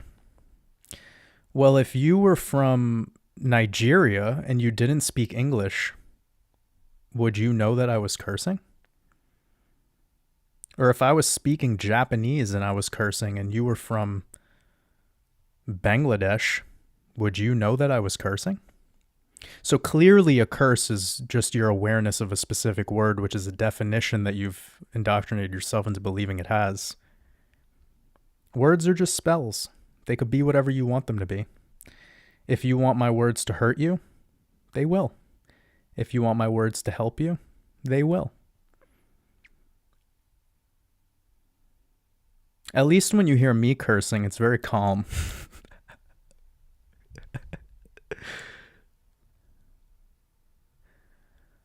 But I like this next part. They said, you're putting curses on yourself and the others who are in agreement with you. See, the thing is I'm not worried about anyone agreeing with me. And I hope that no one goes out of their way to try to make other people agree with them either. This world isn't about agreeing with people's words. This realm is about resonating. If the cursing is what stops you from resonating with me, then that's fine. We're all not meant to, listen to other people's throat chakra. Some people are here to be a part of your code. Some people aren't. I'm from Brooklyn, New York, man. Like, sometimes I curse. It's all good. We're grown-ups here.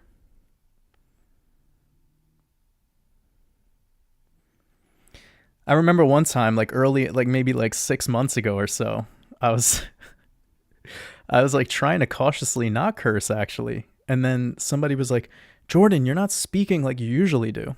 And I'm like, oh shit, yeah, because I'm not fucking cursing. Melanie Paulton, much love. Appreciate you. You said you're listening while you're in the shower. Oh my goodness. How's that possible? Do you have like a speaker in your bathroom? That's amazing. Okay, let me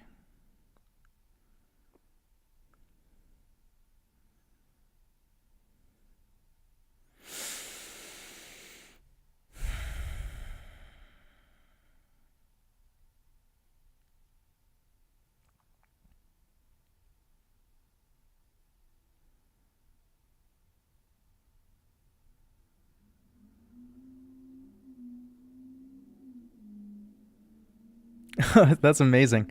Lucifer Zero says, Thanks, Jordan, because he asked a question a little bit ago, and he said, I've tried using Gematria to get an entry on a coin, and it worked. Got 50% gain, then I realized I misspelled the word, but it worked nonetheless. We are the creators even when we're wrong. Okay, so Lucifer Zero, this is what it is, right? When free will is when you make your mistakes. So when you were just organically typing in the word into the Gematria calculator, you knew what you were seeking. Your heart knew what it it was channeling in and aligning with this idea. When you went back later and you noticed that it was wrong, that's the epiphany, right? Like that you spelled the word wrong, but your action and the intent was what got you the result. That was a net positive, right? It's amazing how that happens. I've had a ton of people say something similar to that to me. But I love that. I love when I see stuff like that. William Caldwell, sending you lots of love. I appreciate you being here with us. Ooh, Jacob asks a really good question. Jacob Obst says, what do we do if our family is trying to keep us from, what do we do if our family is trying to keep us programmed like them? Okay, Jacob. So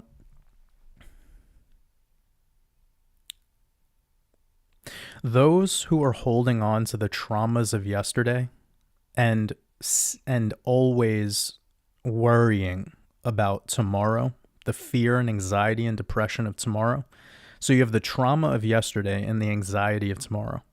When you have a being that is on that wavelength, which is a majority of humanity, people that aren't in this present moment, or they at least don't have the mechanism to get to this present moment.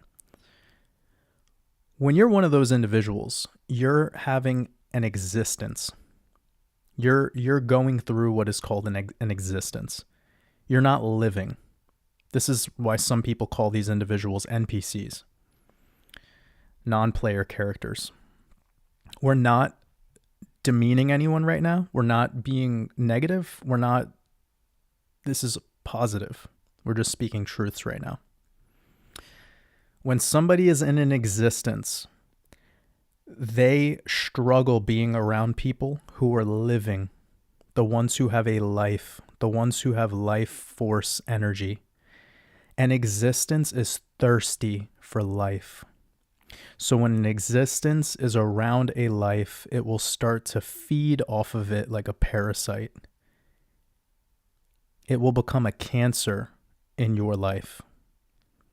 Now, I am not speaking to you, Jacob, directly. I'm speaking to the universe right now. Because if it's your specific family that you're going through this with, you have your own protocol and your own truth, and you will come to terms with how that will go for you. And I know this is a hard pill to swallow for some people, but it just is what it is. The mosquito lands on you and sucks your blood because that's its food source. An existence has a food source too, and it's called life. It can't survive on its own. An existence, aka somebody who's stuck in yesterday and always worried about tomorrow, they are a vampire, and their food is a life.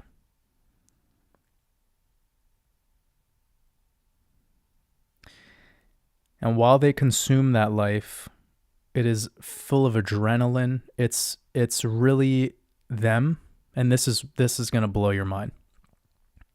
They are taking all of your lack from you and making you stronger. They think they're getting your life, but they're really just getting your waste product. Once a soul remembers they're a soul, they're not allowing anyone to take or siphon their gasoline. They now have a ability to protect their energy.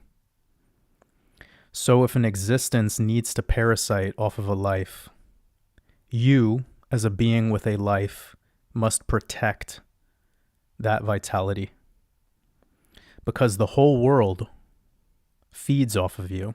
You know who else feeds off of you? The apex predator feeds off of you. And that is why this whole simulation runs on fear. That's its battery. That's its gasoline. Because when a living being, when a being that knows they have a soul, it has awareness of this apex predator can no longer feed off of you because you no longer allow yourself to be consumed by fear. Now, if you decide as a life to have fear enter your life, you will drift away and become an existence. You become a mortal then. So if you want the gift of immortality, it is a present moment. So the present is a present. It is the greatest gift.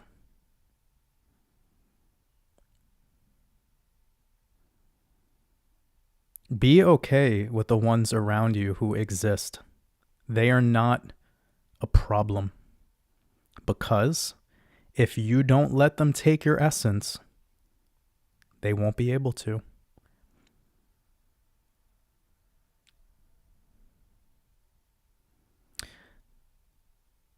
When the mosquito lands on you and wants to take your blood, smile, laugh, be okay, love the mosquito.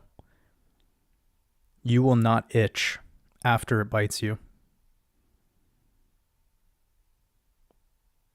There's going to be a lot of people close to you in your life that are not alive. I actually read a Benjamin Franklin quote once, and it might not even actually be a Benjamin Franklin quote because I don't even know if this individual was a real person, but that's besides the fact. But it's something that I felt is kind of resonating with this idea that we're talking about right now. And the quote was, "Some people die at 25, but they aren't buried until they're 75. Think about that. By 25, you're really indoctrinated. You are absolutely zombie level. If you haven't had glimpses of higher awareness before that age, I mean, it's going to be hard to... And this number specifically, I find it very interesting because it's like a quarter of a century. That's besides the point. I don't give a shit about age, but I know a lot of people still hang on to it. That's another way a mosquito will try to get your life from you, through identity. They will want to know what your worth is. And we've talked about this earlier in the live stream, so if you're just popping in here, you definitely want to listen to the beginning of this when you get some time.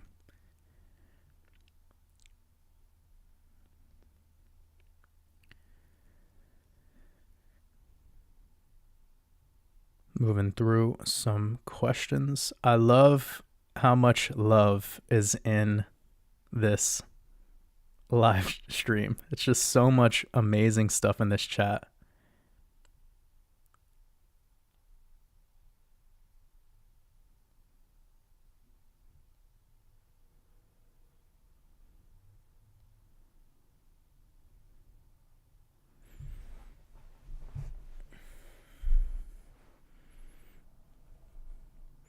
Diego Llamas, I hope I'm saying your name right.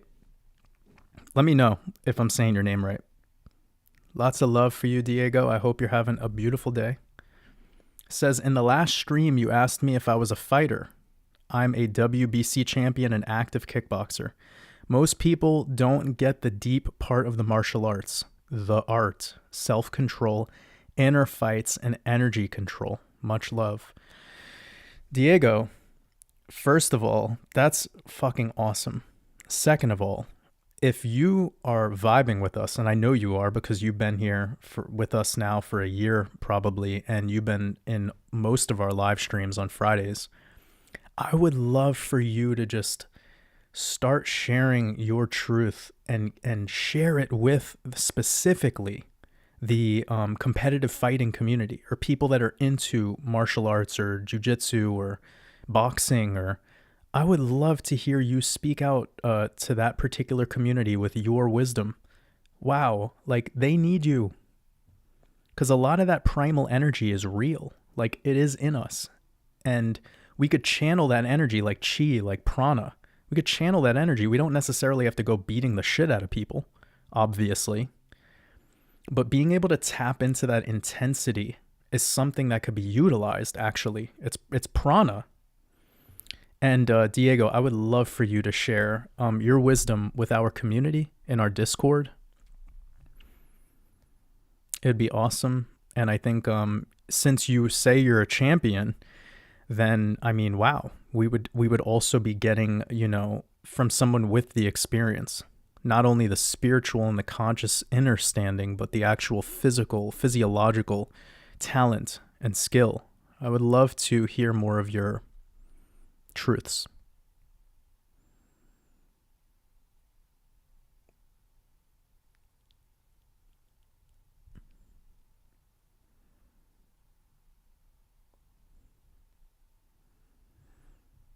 It's it's amazing how people tell me what they're doing while they're listening to these live streams. Like people driving home from work, or somebody one time said that they were watching this with their whole family. And I was thinking to myself, like, oh damn, like I was imagining people with their like, I mean, I guess maybe not young children, but it and I'm not laughing. I'm like really just like I'm grateful, man. Like I have so much gratitude that somebody would choose to have, this Friday be a part of not only their life but their families. Like it's so beautiful. I really, I don't know what more to say besides just infinitely grateful.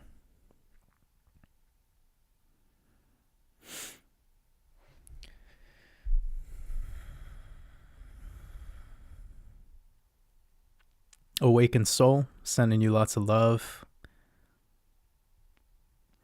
Patrick Chin, emotion is energy in motion. So emotion is the energy that moves you. It's energy or prana that provides you action.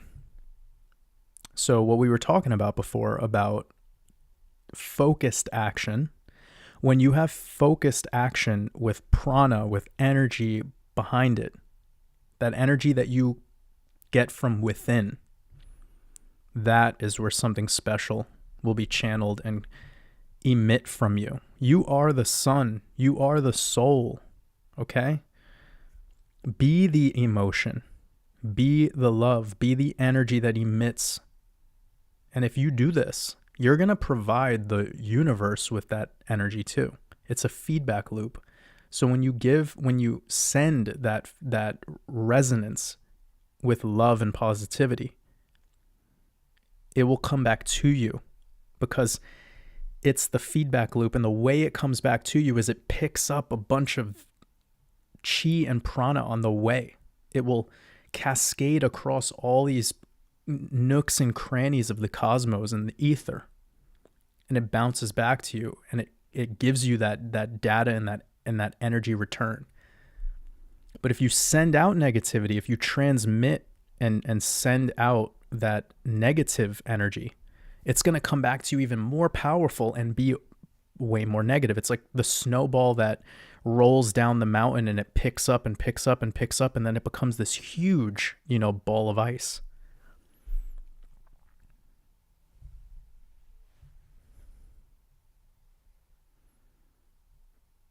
Silvana, sending you lots of love.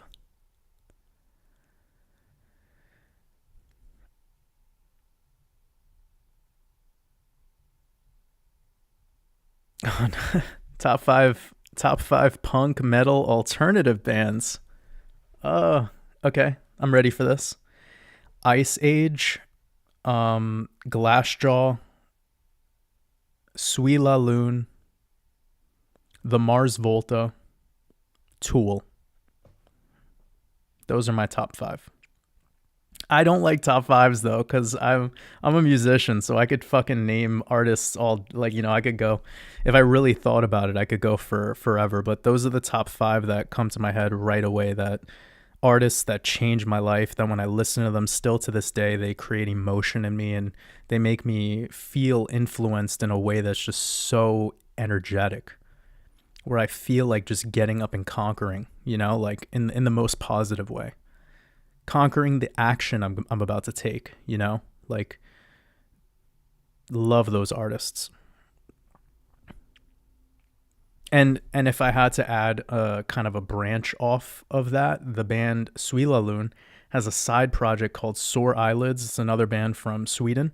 And then the Mars Volta has a branch off of the guitar player's music called the Omar Rodriguez Lopez Project. And Omar Rodriguez Lopez's art is mind-blowing. I mean, just amazing.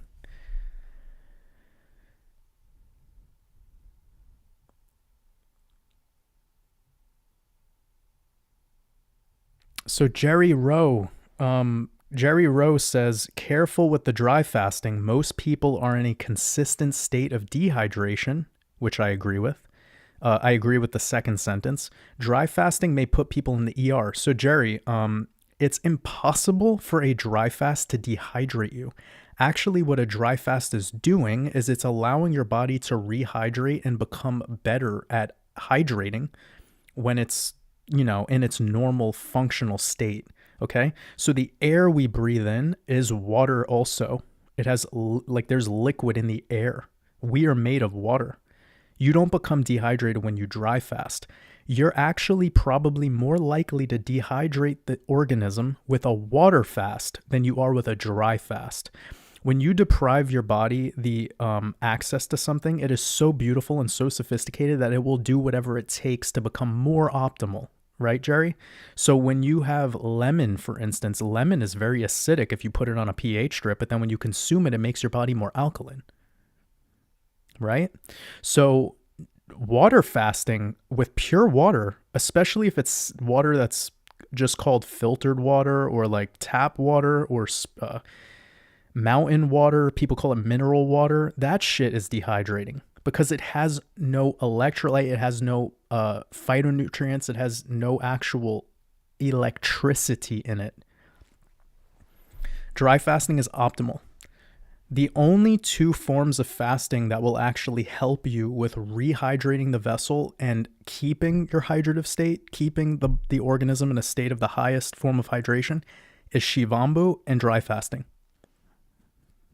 I'm going to talk about all of this in my expansion mastermind because it's something that I've been I don't want to attach years onto a skill or anything like that, but 20 years of me doing this inner study on this specific topic of fasting and detoxification, holistic detox, meaning not just blanket statements. Like we're talking about depending on your age, depending on how much body fat you have, how much how much muscle you have. Like everyone has a different protocol for how they should enter a fast, how long they should fast, and how they should break a fast.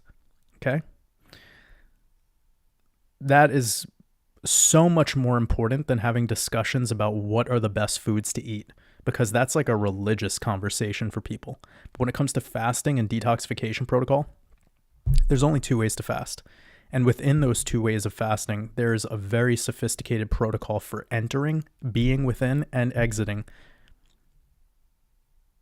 And a lot of people, they're able to do one properly and then they fuck up the other and then they go back to a regular way of consuming and then it just gets off the rails. So I'm going to break that down very, very, in depth because it's the most thing, the 2 things I get the most emails about is people asking me more about my courses. And the second thing is food.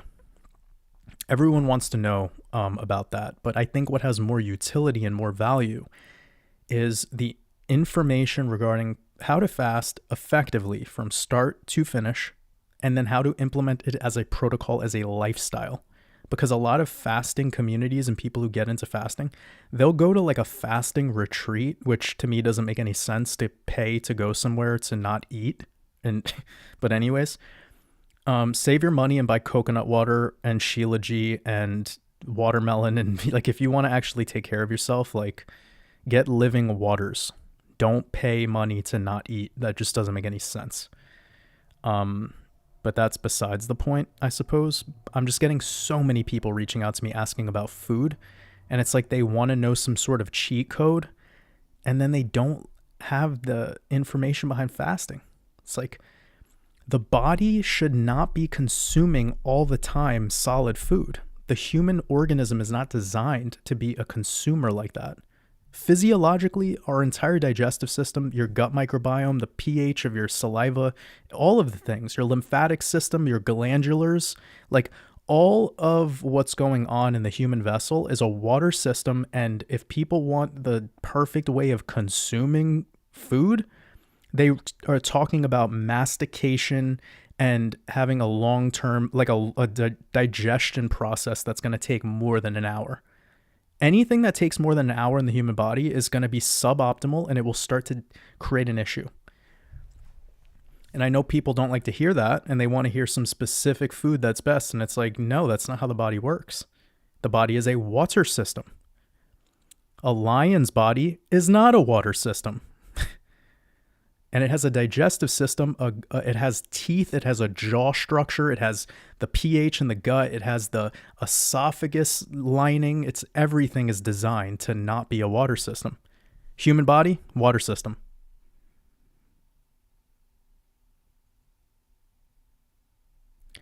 Stefan AU says, Jordan, can you please tell us what brand coffee you buy? Yeah, for sure, Stefan. So, I believe you live in Australia, and oh man, I got to think about this, because when I used to live in Melbourne, there's an amazing coffee shop in Melbourne that roasted their own coffee, and they were a Korean roaster that like made a shop in Melbourne.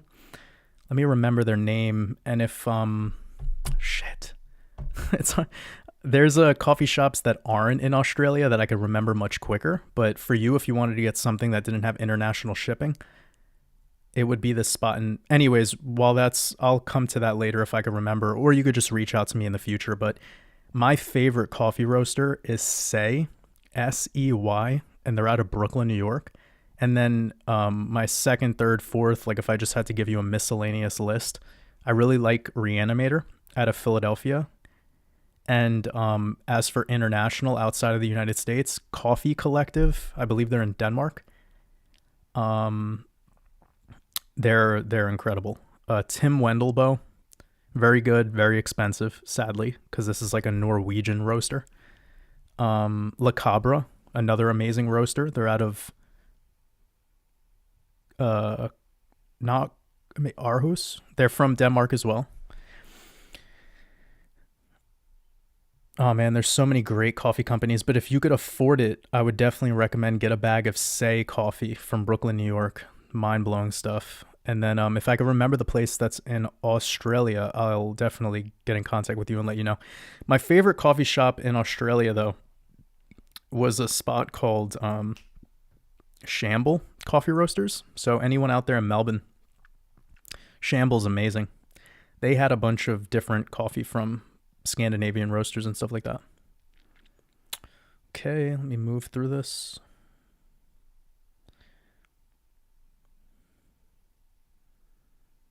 Sarah Lynn, sending you a lot of love. Jacob, I'm glad that resonated with you. Appreciate you. Simas, I don't know if I'm saying your name right, but I appreciate you. Sending you a lot of love, and I hope you're having a beautiful day. I believe you're over somewhere in Czech Republic by the name. I think you're in Czech Republic. And if you are, I miss Prague a lot. I would love to go back to Prague. Says Jordan, you are this light bulb which they created to never go off, to be the light forever. Thank you for all you do. Yo, that really means a lot to me.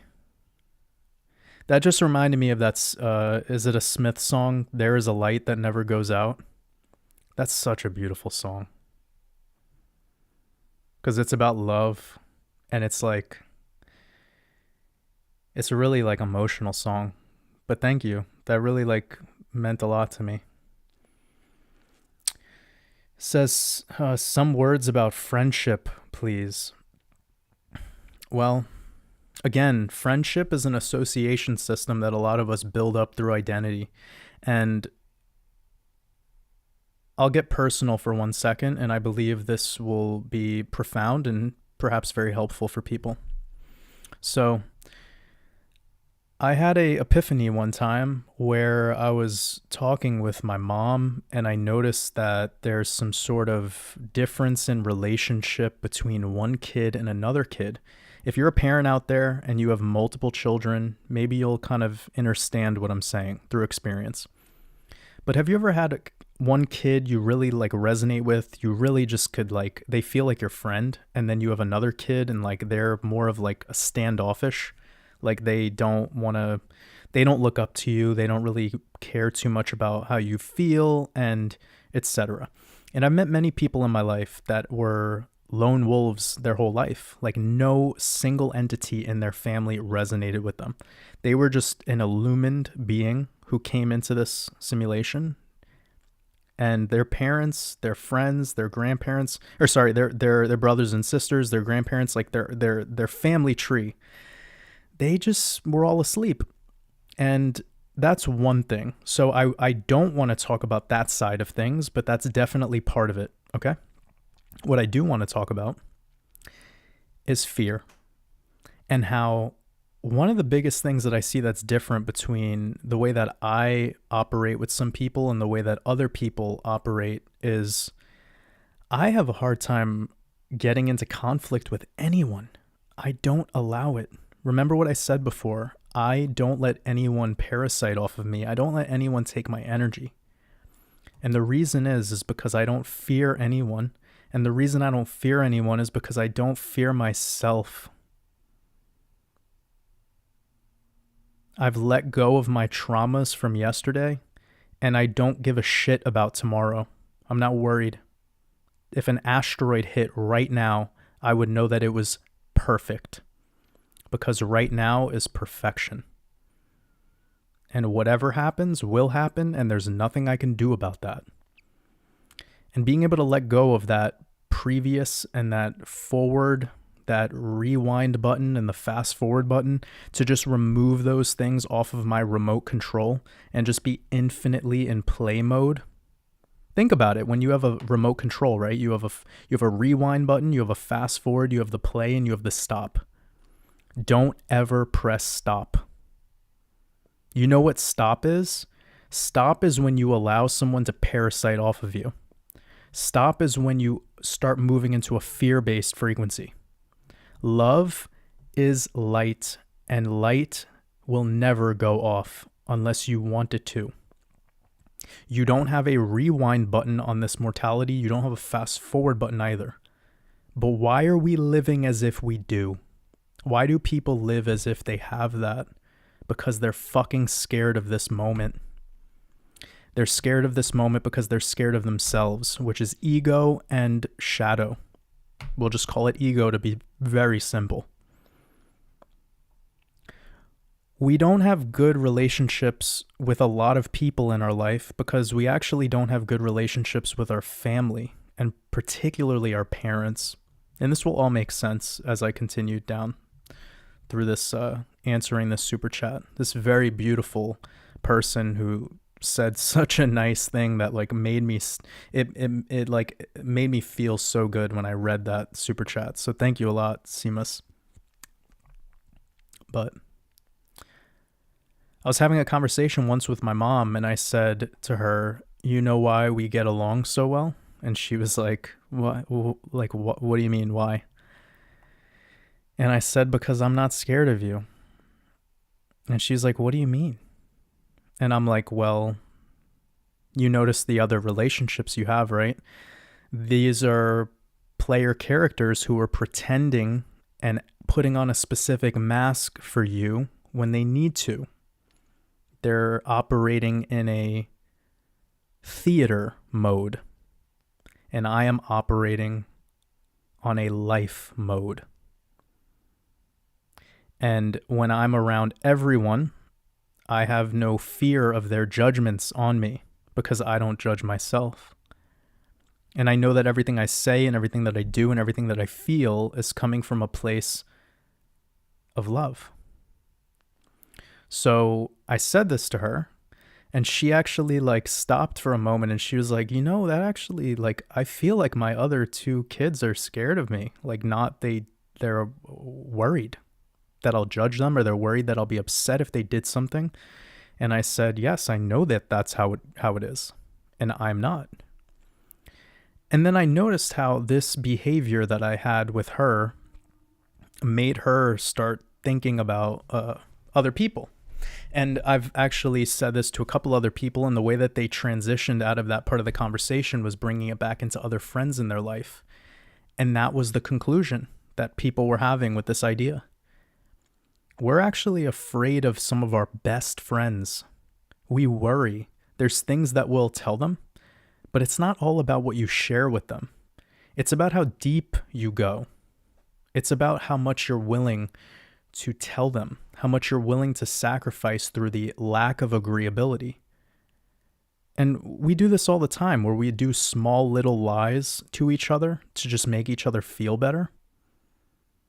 So if I had to say anything about friendship, it would be your true, genuine, ruthless truth, and get ready to see who the real friends are in your life.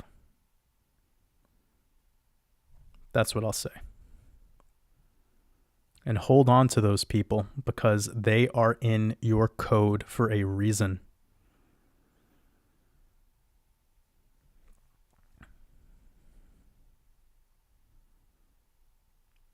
You don't need anyone in your life slowing you down or being a detour sign on your journey.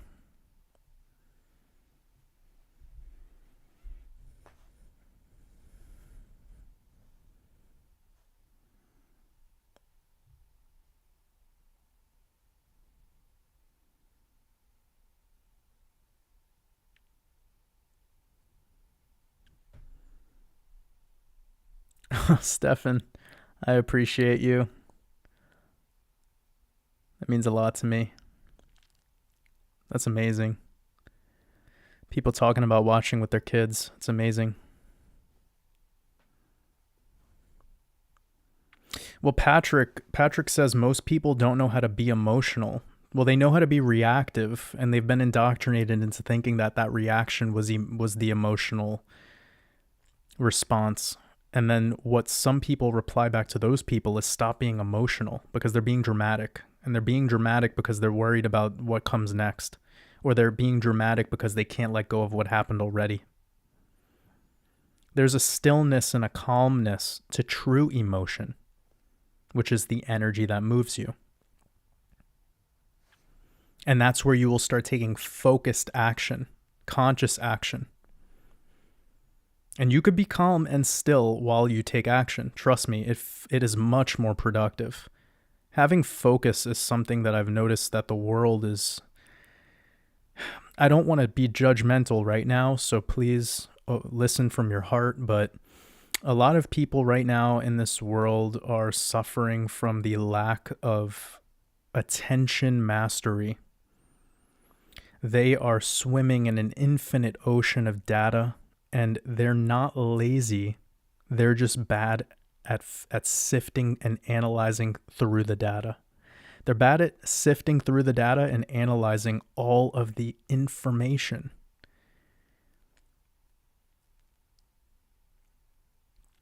The word information is very important to break down, because it's like soldiers, or when you're walking in a single file line. When you're walking in a single file line, you are in formation. When you read a word, those are letters that are in formation. So when you're reading spells, you are reading information. In space formation.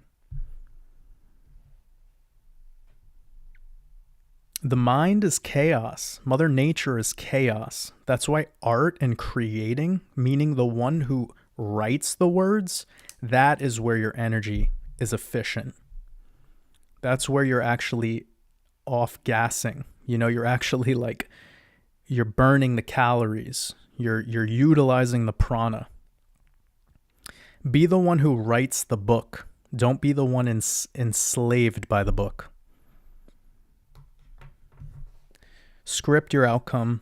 Fall in love with the process, as I've been saying.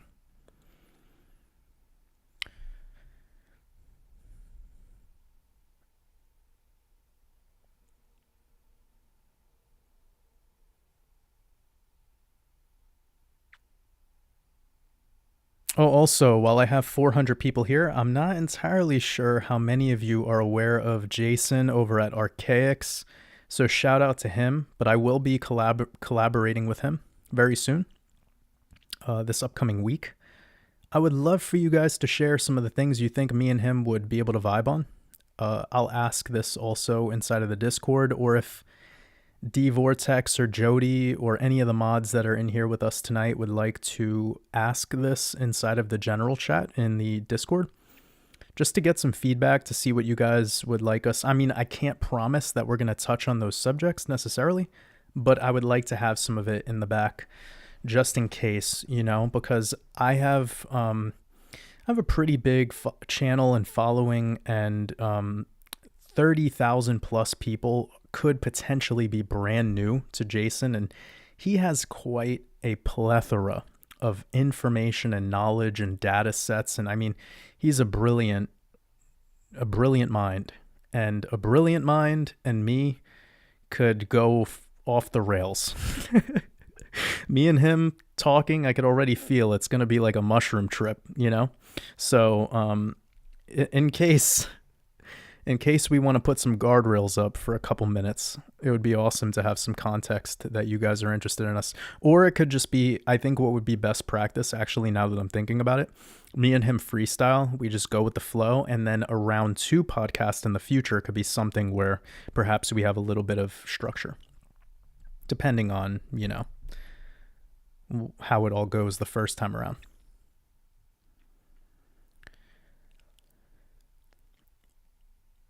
Somebody asked me if I have crystals. So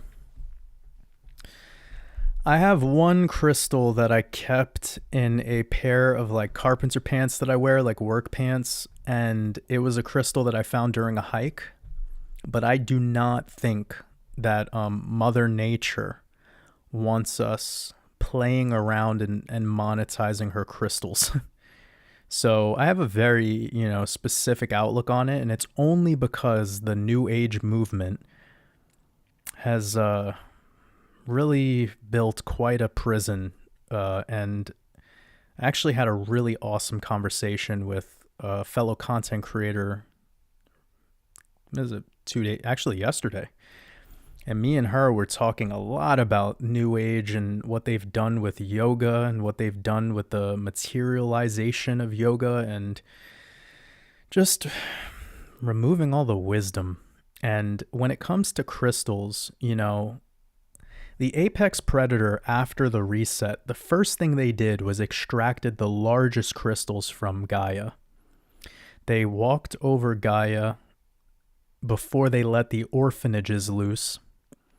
And they took all of Gaia's crystals from her because they're very powerful. And then they took all of the most important ones, and to be completely frank, the most important texts ever recorded in history were not on papyrus. They were not on papyrus. They were not on paper. They were not in stone. They were in tablets made of crystal structure that we've never seen. We've never touched in our hands. Very special crystal. And this is what a lot of these megalithic structures were used to store during the times of our reset. And if you want to know what our reset looked like after, and still the remnants of a reset, you're looking at it right now. If you look up at the screen, you're going to see a city that was melted and that was mud flooded and that was turned into this quote unquote wasteland of red rock that we see today. And this red rock does not come from Gaia. It comes from above. Okay?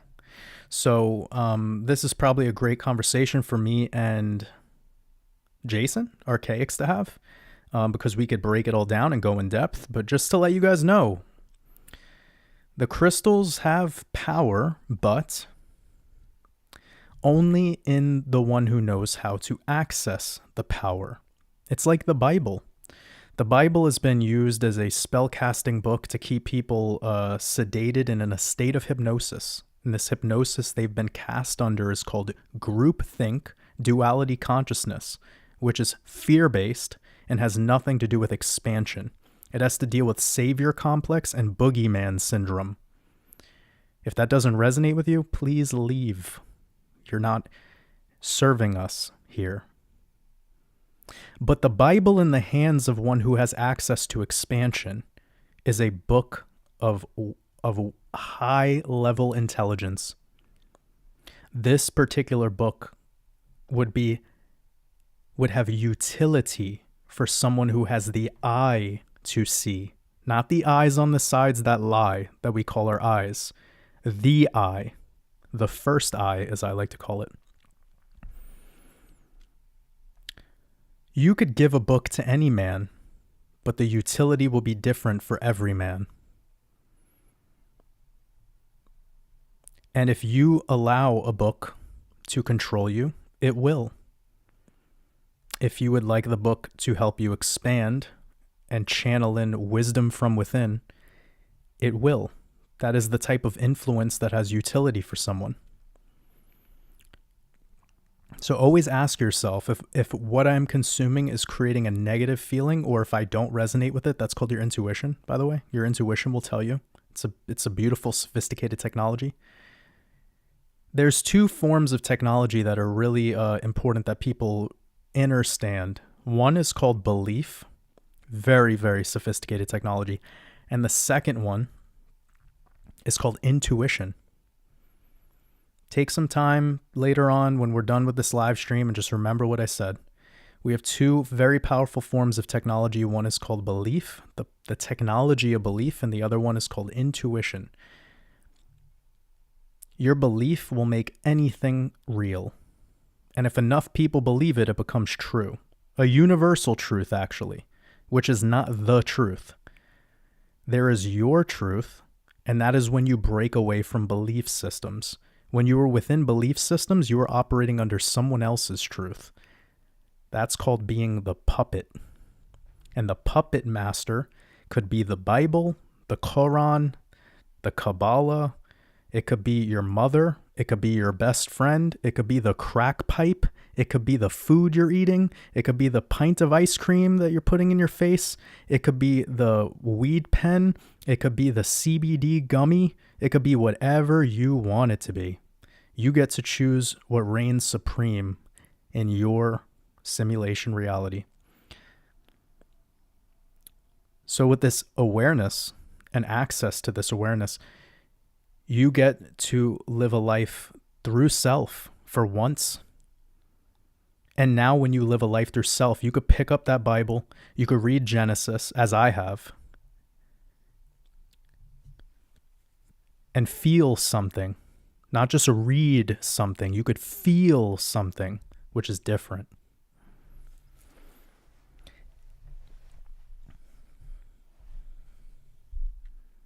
We move through a couple of people's questions. So Patrick Chin says something about how you fast and distilled water is the best way to go. So Patrick, distilled water is, yes, but it's a vague term, right? Because rainwater is a distillation process. Your mother's umbilical fluid, amniotic fluid, is distilled. Urine is distilled. Fruit water is distilled. The distillation process is a natural process. we could recreate it with a technology called a water distiller, but there is natural distillation in the organic realm. So preferably I would go for the one that Mother Nature does, which is, we could talk about the one where the ego doesn't want to go, but then we could talk about the easiest one, which would be fruit. The fruit tree is nature's distillation system. The same way your body is a distillation system. All of the waters created by the human body are distilled. Your tears, your urine, your saliva, all of that.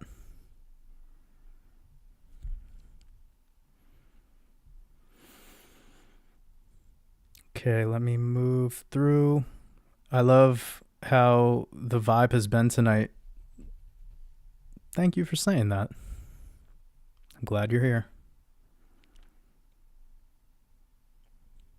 Somebody asked me if I like Bosnian rainbows. Yeah. Who's the singer? Is it Terry Genderbender?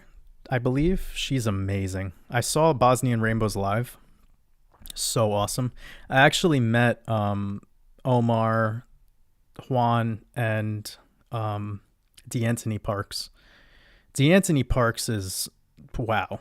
They call him the human drum machine, and I know why. After you see them a couple times, you're going to know.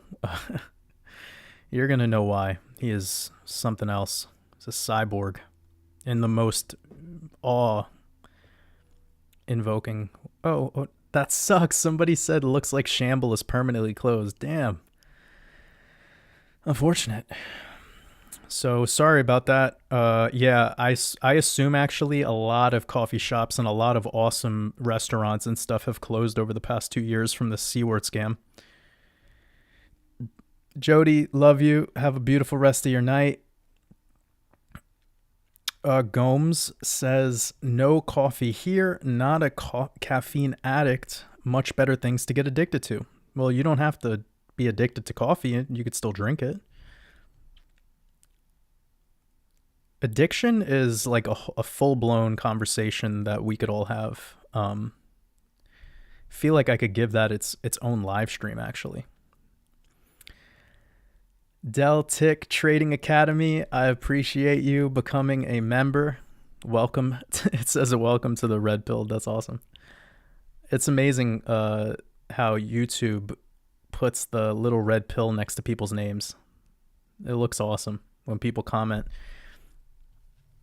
I appreciate you for supporting my work, and anyone who's joined the Patreon over the last couple days. If you're new to my work and have checked out the Red Pill podcasts and all that stuff, or joined our Discord, welcome, and I appreciate you joining us. Appreciate everyone who is here. And move through.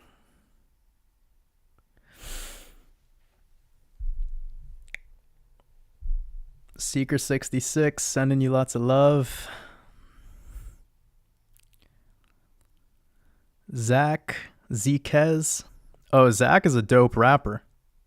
I don't know if you're still listening to us, Zach, but I listened to that one song, bro. You got it. You got it. You have the flow. You obviously have the talent. You're finding your words, like you know what you want to say. I love it. Pass the Coffee says, please bring your mom on a podcast one of these days. Yeah, I want to do that, actually. I want to do that. Ground 1369, appreciate you. I think it would be awesome if me and my mom did a podcast together.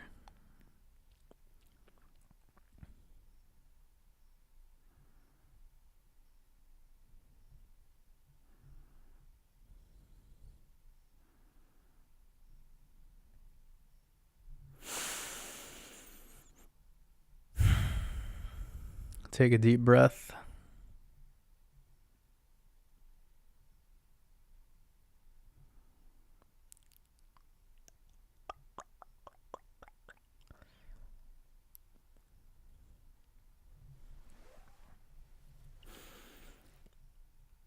Yeah, I mean, I said something about crystals, but I'm not like trying to damage anyone's connection they have with crystals. Like if you have a deep connection with them, then that's on you, you know? Like all I know is for myself. And I've learned a lot through the way people talk about crystals in the new age, movement. And they just, again, like I don't want to get involved with anything that's a crutch. And people turn these crystals and this metaphysical stuff in the physical realm and they start attaching it onto these like pseudo truths, and they give these physical things so much energy and so much power when in actuality it's you who has the power. The crystals is a tool to allow you to have access to putting more emphasis on your own power. But what people do with this stuff is they become powerless because now they have this whole like, oh, I got a crystal, look at this huge quartz I have in front of my bed. It's like, okay, cool, man. But that's the same shit as being like, look at my Lamborghini. It's the same exact thing. Like a lot of people don't know they're doing it, but that's the red pill. Like I want people to just get their power back. I don't want people to give up their power to fucking physical material goods. The reason they wrote the truth of all truths on crystals with the technology they had when they were, back before we have all this stuff we have now, which we think is sophisticated technology, but it's obviously not. They were doing that because it was a good way to make it through resets. We could go through cataclysms and you don't lose any of the real truth. And there's so many movies and like TV shows that expose what I'm talking about right now. And Hollywood loves to give you this truth. They love it. Hollywood has already taught people about adrenochrome. They've already taught people about human trafficking. They've already taught people about a stationary, flat, holographic realm that doesn't spin and has an optical illusion on our ceiling called the firmament dome with waters above. Like, they've already shown you this stuff. Like, it's hilarious how we need, like, a Netflix documentary for people to think that, the earth is flat. It's like, come on, bro.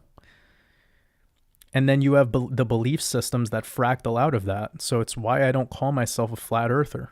But like, is the realm a ball spinning in outer space with curved water? No, obviously not. But we can't just keep falling for belief systems. And again, it's like they want people to feel like insignificant little specks of nothingness here in this realm. But no, you're a soul. This whole universe exists because you exist. When you open up your eyes, you just get to see the holography. When you touch something, you just get to feel it. You get to feel it to prove it to yourself. But your soul doesn't need proof. Just like truth doesn't need proof. Like if anyone asks you for your truth and they're like, they're really debating you to expose your like why and the machinations behind your truth, don't even get involved with that person. It's not worth your time. Jason Fish, I appreciate you. Sending you lots of love. I don't know if you were here in our last live stream, were you?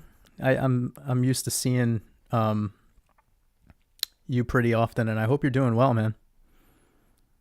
Says, I would love your feedback on my music. The band is Found Our Truth Alone, and we play in 432 hertz.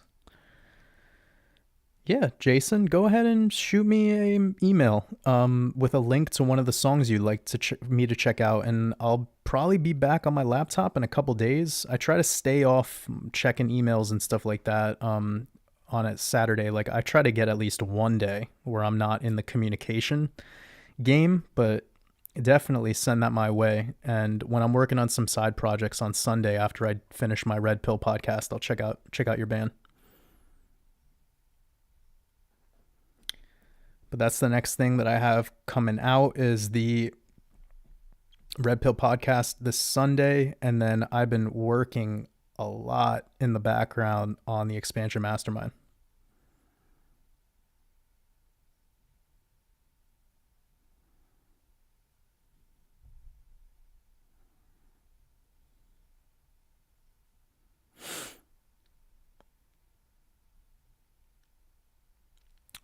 Somebody said even negative feelings have wisdom. Well, because wisdom isn't positive and negative. Wisdom is infinity. It's higher dimensions. It can't be put into duality. Wisdom is the truth from within, and from within you is not just this duel going on. It's not like a sword fight. For some people it is. Their whole reality is a sword fight. Every thought they have, every, idea that comes to their head, every conversation that they have, it's built on ego versus ego, and they're always at war with each other. It's this Aries energy, and I'm not talking just about zodiac. I'm talking about the mythology, the deeper side of it. But Mars was in love with Venus.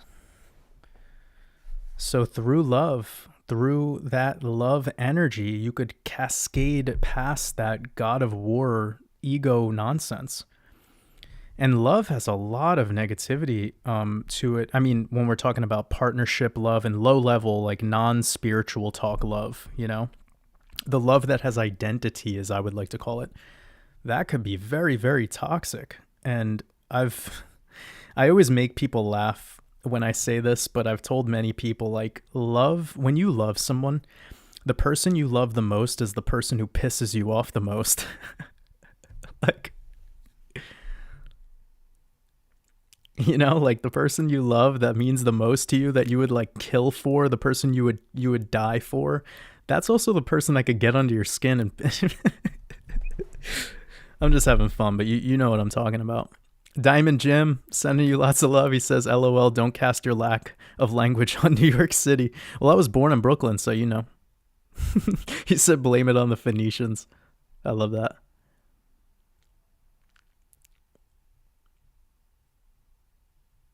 Patricia Steer, Patricia Steer. Fruit, nature's perfect food. IMO, I agree. It is the human food.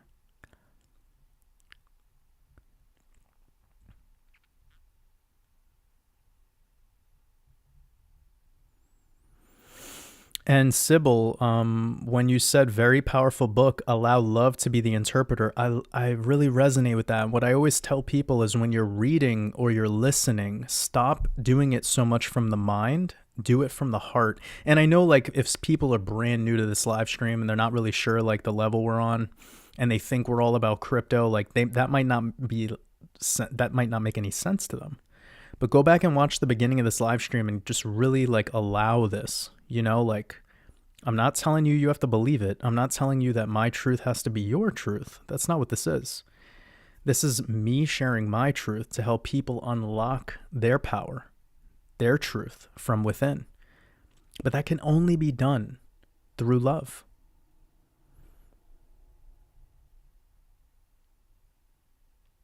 The sensory experience, how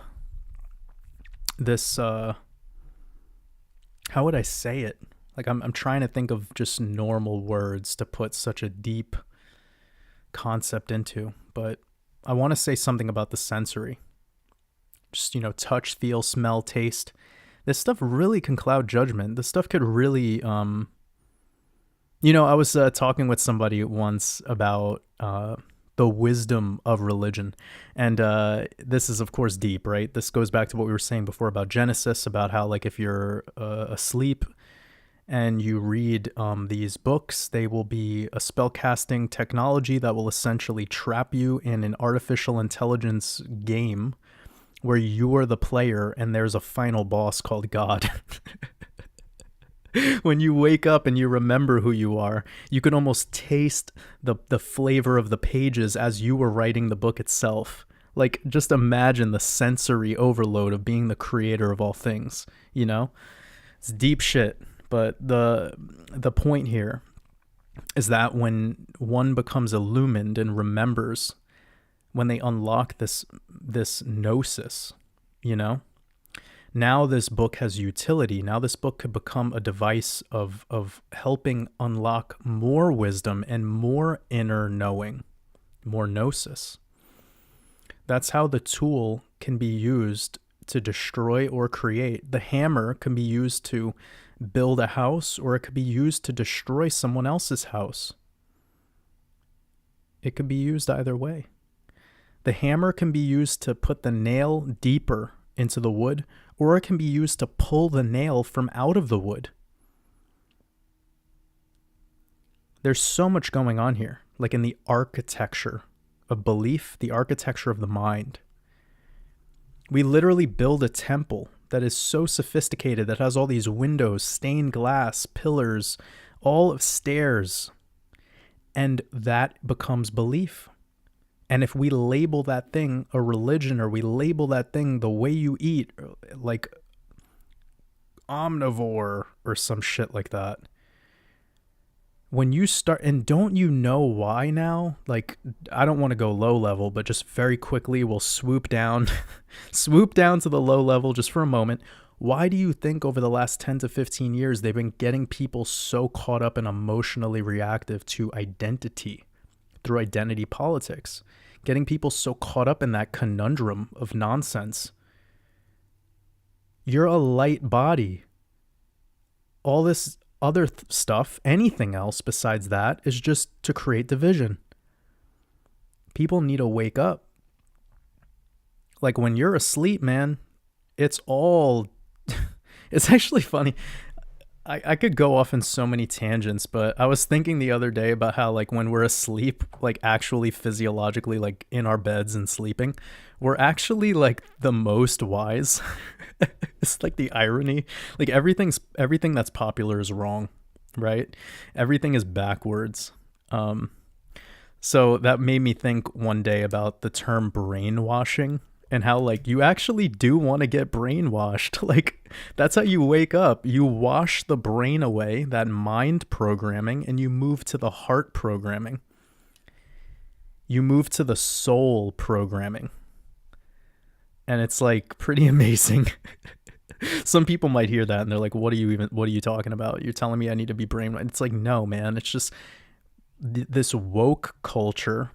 It likes thinking of everything through a superiority complex, and they talk about decalcified pineal glands and stuff like that. It's like the only utility I've ever seen for the conversation around a decalcified pineal gland was the fear that it induces in people for the awareness that their pineal gland is calcified.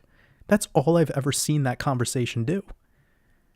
Who the fuck cares whether your pineal is what do you there's no instrument to even test such a thing, and if there was, it was created by scientism. Like, every time people want to talk about a decalcified pineal gland, it's through the state of fear. It's through talking about, oh, what do I need to do? Do I need to fast? Do I need to drink my own urine? Do I need to do this? My pineal gland is calcified. If you didn't even know about the pineal gland, you wouldn't even be scared of it now. Now you're scared of it and you have awareness. Isn't that a little bit the dichotomy? Why worry through awareness? See what they do? Like with the truther community and with getting people to have awareness and knowledge, it's like a cake, right? Like the layers of the cake are the psyops, and the icing is fear. So people think by having knowing about the psyops that they're like elevating and expanding in this matrix. And it's, no, man, not if the fucking icing is fear. Take that off. Like, be like a tree. The tree goes through moments of being naked where the leaves go away. And when it becomes winter, the leaves and this nakedness is a beautiful thing because it's the reset. It allows for this clean slate. It's not like the tree fears the leaves falling off. But I do remember that one Jay Electronica lyric where he says, I wonder if the trees feel sad when their leaves fell. And that's something that I said one time in a conversation that I was having in person with somebody. And I listened to the Jay Electronica song like a year later, and I was like, wow. Because we were just talking about like sentience and plants and just awareness, and it was really deep conversation. But the point being is that I had this moment one time when I was on psychedelics, and I was looking out, it was during the wintertime, and I was looking at the trees, and I said to myself, if only humans could be like you. And what I was feeling with this conversation to the tree was that they go through this okayness and stillness and allowing of letting go their leaves. And I feel like the human experience, the human mind programming just never wants to let go of anything. It's like all it wants is to hold on to all of the trauma, all of the yesterdays. It never wants to just let their leaves off.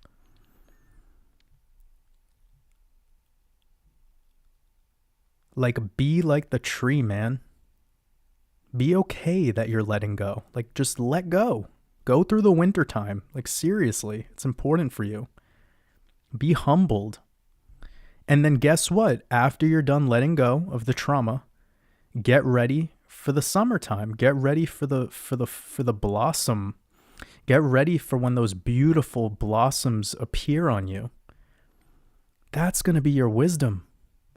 Sometimes you need to go backwards to move forward. Sometimes you need to go through trials and tribulations to expand. Sometimes you need to fuck up. So what I always say is all of my failures were my greatest choices. All of my mistakes were my greatest decisions. When I started to analyze reality that way and really feel that and accept that, especially when I'm currently going through a failure or what I would deem as a mistake, and I'm only getting better and better and more sophisticated at being a magician of this energy. Because again, it starts with awareness. And then when I have this awareness, I don't be scared. I don't act fearful through the awareness. Like we were talking about with the other side of things where people were learning about the pineal gland and being decalcified and all this shit. And then, then they're getting scared and they're like, I need to throw out my toothpaste. It's like, this is okay. This is a good thing because now that I brought this up, it's making me really remember quite a few important notions, right? So somebody that would tell me, oh, Jordan, well, like, toothpaste has fluoride in it. And because I learned about calcified pineal glands, now I don't use toothpaste anymore. And I'm like, see, that's how you should have interpreted it in the beginning, but you should have just done one little thing. Look at this awareness as a lesson. And then that was the gateway or the key to you unlocking this greater truth. And that was your teacher, okay?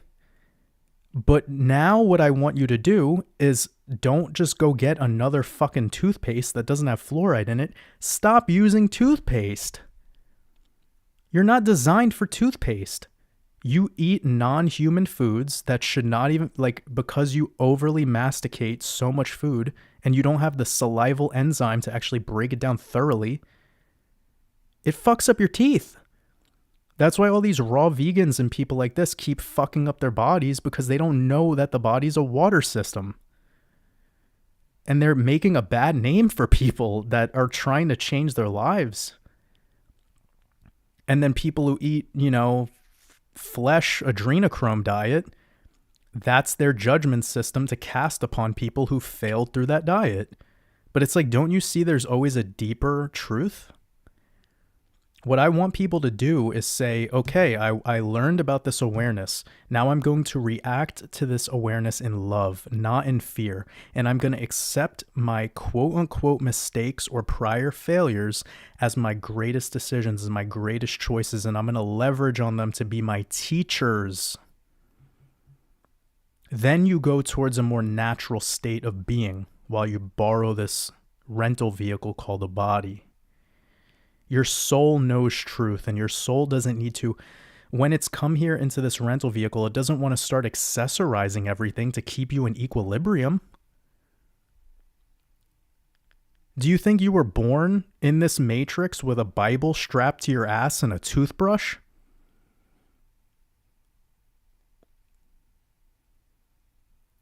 So because everything we do is like complete opposite of nature, we keep wanting to materialize it. We keep wanting to keep it like in our life as part of our routine or something. It's like, I'm not telling people to not brush their teeth, by the way. Like, do you. Just don't do you in fear. That's what you're going to take away from this live stream. That's what you're going to take away from Waters Above. You're going to be able to say, even if you unsubscribe and never watch my work ever again, you're going to say, this guy taught me how to fucking love myself. And that's worth, wow, what value could you even? Because once I stopped fearing everything and I allowed my own truth to be cloaked in love, it was a teacher every time from that decision I made moving forward. I never looked at things as mistakes. I never looked at things, well, I mean, I once did, but then I started to transition how I perceived it. That's why I really resonate with the newest Kendrick Lamar album, because that new album that he has, Mr. Morale and the Big Steppers, if you just don't even like hip hop and you want to get some value, just read the lyrics. I mean, the lyrics are just so great. Like, really just exposing, but with confidence, and with this confidence of truth. Like him finding his truth finally. And I remember on that Damn album, the album he had before that, he was talking about the lost tribes of Israel and all this bullshit, identity bullshit, and then he moved on from that. Now his newest album, he's like, masks on the babies, masks on the children, masks on this, that, and that, but the mask doesn't hide what you are inside. He's spitting truth now, like finally. And it's like, that's what influences me. That's what I love. I love that raw exposure of like being okay with your failures, being okay with yourself getting emotional, reactive, getting yourself to just be, it's not even about being humble. It's funny because the last album too, the Damn album, he had that song Humble, which is like his most famous song ever. And it's like, if you listen to the lyrics of that song, it's like, it has a very not humble beat. It's like, but it's like, that's what he does. It's that hot and cold, that black, like, that like that stretchy type of journey you take while listening to his art. And I like that. Regardless of how you feel about any specific genre of music, I think we could all appreciate that kind of stuff. Just being raw and unique art. Kevin B says, you and John Levi are the best. Oh, wow. I haven't heard somebody in a while bring up John. And I hope John's doing well. I have not been able to contact him with voice, like to actually have a conversation with him over the phone. But I did write him an email a while back, and I wasn't able to actually like it was like I wrote him, he wrote me, and then it kind of just got lost in the ether. And I recently just did a podcast with Martin Liedtke, who you might know as Flat Earth British, but Martin is amazing and his content is incredible. Me and him had an awesome conversation. And I know that John's a friend of his, so maybe in the future, I would love to actually get on another podcast with Martin soon. But besides that, it would be awesome to also be able to get into contact with John. I just don't know if John is down for podcasts.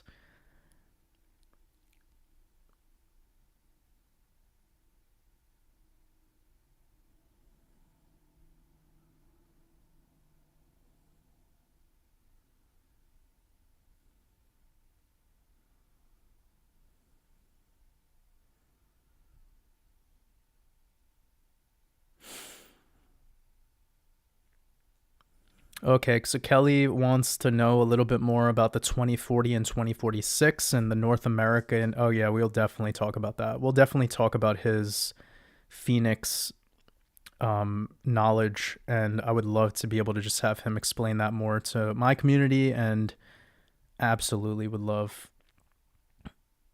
to talk more about his timelines, because that's one thing that me and him could collaborate on, like I have the access to this sort of art form of Gematria, and also Logan is amazing. And I know Logan's had 2 conversations with Jason on his YouTube channel. So getting this other side of decoding into Jason's form of decoding is bound to be, and it's beautiful to have this expansion of communities and to not be,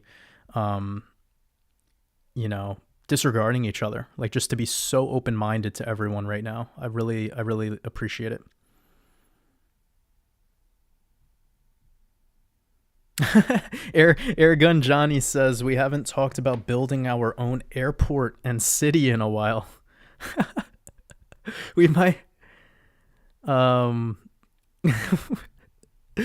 we got to be careful on how we develop, but oh yeah. We're thinking about things. I've had some pilots reach out to me actually.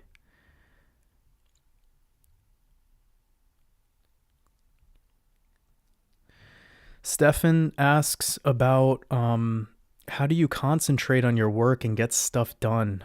So one thing that I would recommend, Stefan, is some people resonate a lot with block scheduling. Some people resonate a lot with scheduling, like actually taking the time to prepare their calendar far in advance. And I've learned that that doesn't actually resonate with me, but it does with specific personality types. But I've tried that personally, and for me, it wasn't the way to go.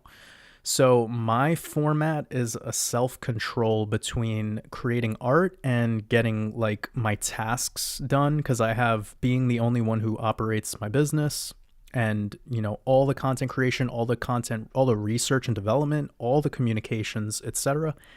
I do need to block it out somewhat, but what I've learned that was the biggest game changer for me was I said to myself, I want to be an artist, not a content creator.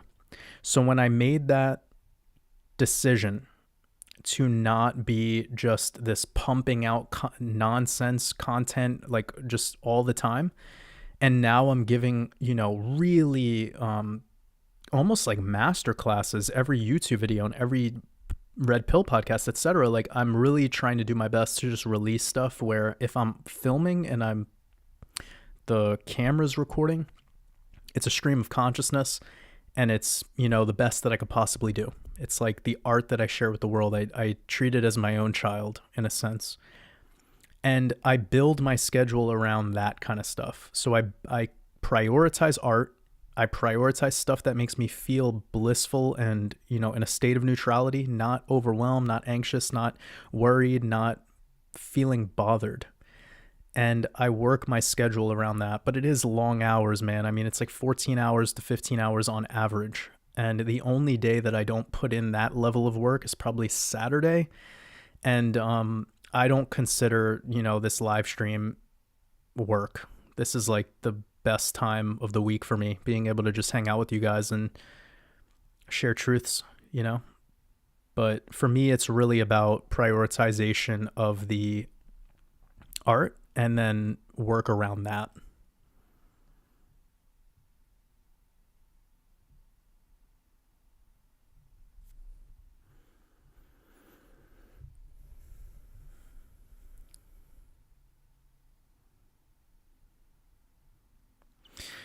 Paolo Di Lorenzo says, Jordan, so Christians just follow a code that leads them into a program where God is the creator and they are all slaves. Laugh my ass off. No, well, so Paolo, it could be that.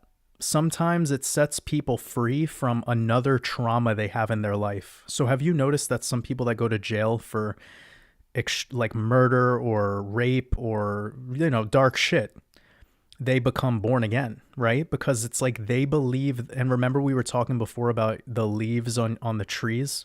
People think that that's how you let your leaves go. Like for some reason you could murder, you could do all this fucked up, you could do all this shit, and now you just become part of the group think program and you're good to go now. Like your slate is clean. And it's like there's no alchemization in any of that. Because this is the same individual that's going to fall into the trap thinking that if they're, now they're born again, so they're going to go to heaven or hell kind of shit. So it's just a deeper layer of the program. It's like a Russian doll. Now, what I see is that there is opportunity for through a religion or through groupthink, through Christianity or whatever religion or whatever cult, you can actually become illumined from those experiences. There's people that really go through the ringer to allow to love themselves instead of worshiping the boogeyman or worshiping savior. They become self-savior. And when you become your own, when you unlock Christ consciousness, like the real true embodiment of that and what that means on a deep level, it's because you're unlocking your own truth. And through unlocking your own truth, you unlock your own power. This is why they turn those stories into like turning water into wine and turning, what water into wine is Shivambu. You're drinking the waters and then it's purifying the blood, the wine. When he says I'm turning the blind into like being able to see again, like curing blindness, it's because you're turning sightless, deactivated pineal glands on. You're turning on their light again. See, Jesus wasn't supposed to do that.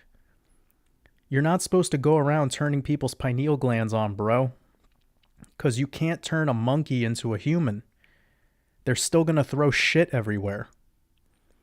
So that's why what happens when you decide to go out and turn NPCs into like demigods is you get treated accordingly, which is the crucifixion process. There's a reason why the word fiction is in it, by the way. Anywho, this is all deep. It's esoteric, and a lot of Christians and a lot of people who believe in this Abrahamic religion stuff, they don't want to have this conversation because it's like their ego is getting slapped around by a cat. You know when you give a cat a little like play toy and it just slaps it around with its paws? Sometimes its claw gets hooked in the side of it and it's like it doesn't get off, and they're wiggling their paw.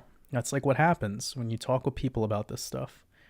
And if you're a being that you're able to have this go into you and digest it a little bit and you're not taking offense to it, well, it's because you're in your process of deactivating groupthink and that subconscious mind programming of belief systems. Because you need dollars, or you need cents if you want to make dollars, right? Lance, sending you lots of love.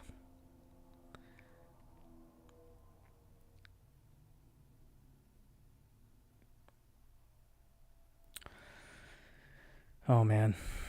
Patrick Chin. All right.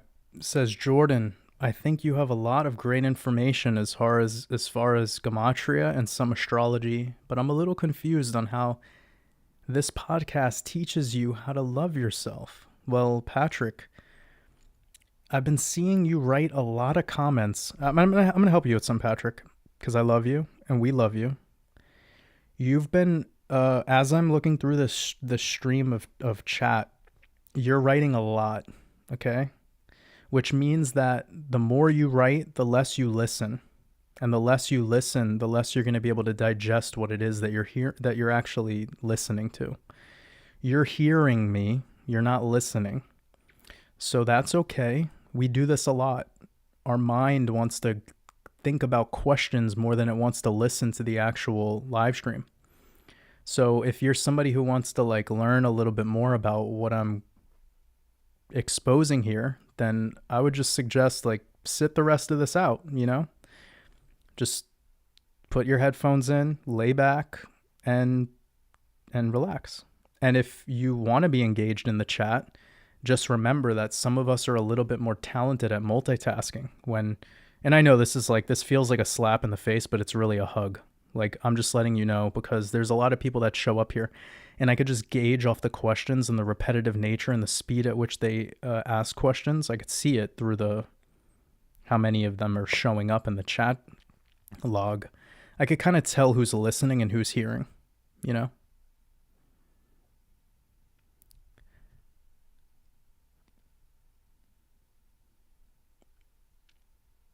And that's not me saying that you're absolutely not listening at all. I'm just saying that if that's the kind of question that you're asking, then it seems like as if there's a discrepancy there in attention and how you're utilizing attention. A lot of people struggle with that.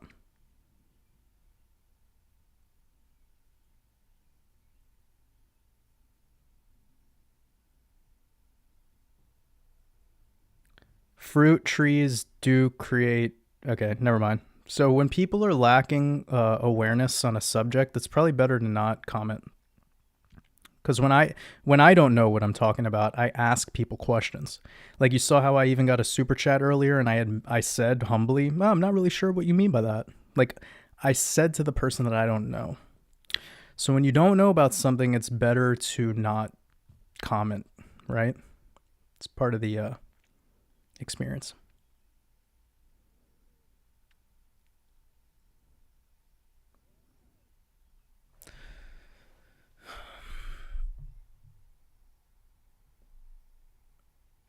Somebody asked me about sleep and dreams. Sleep and dreams. I've noticed that I dream less.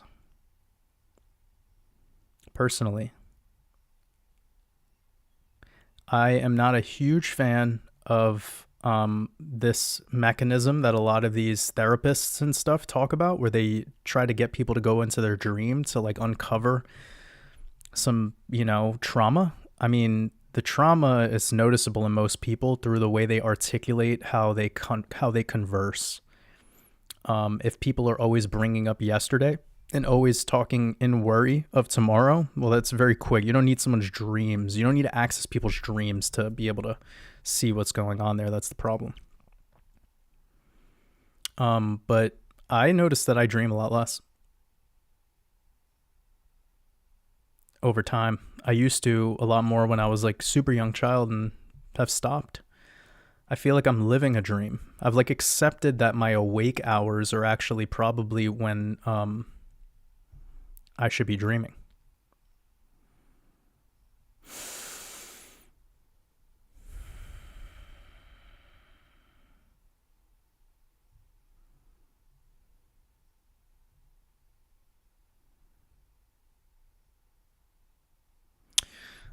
Somebody asks, can you please touch on how the planets give us precious metals? Well, the planets are holographic. They're not physical. When we talk about precious metals, we're talking about little pieces of mineral, right? That we mine and then smelt and then put into, is that kind of like, okay, so the planets are not what NASA tells us. They're just, it's a hologram. Everything that your eyes are seeing outside of the firmament dome is optical illusion. They're luminaries. So when you zoom into Saturn and you keep zooming in more and more and more and more with a high powered telescope, you're gonna see that it dances like a light. It's a moving light. It is not a physical body of anything. You do this with Jupiter, you do this with Mars, you do this with Venus, you do this with Mercury, you do this with... It is a luminary, okay? We're not getting anything physical from this. The physical is Gaia, which is this earth realm that we're hanging out on right now. And then the primordial sky is Uranus.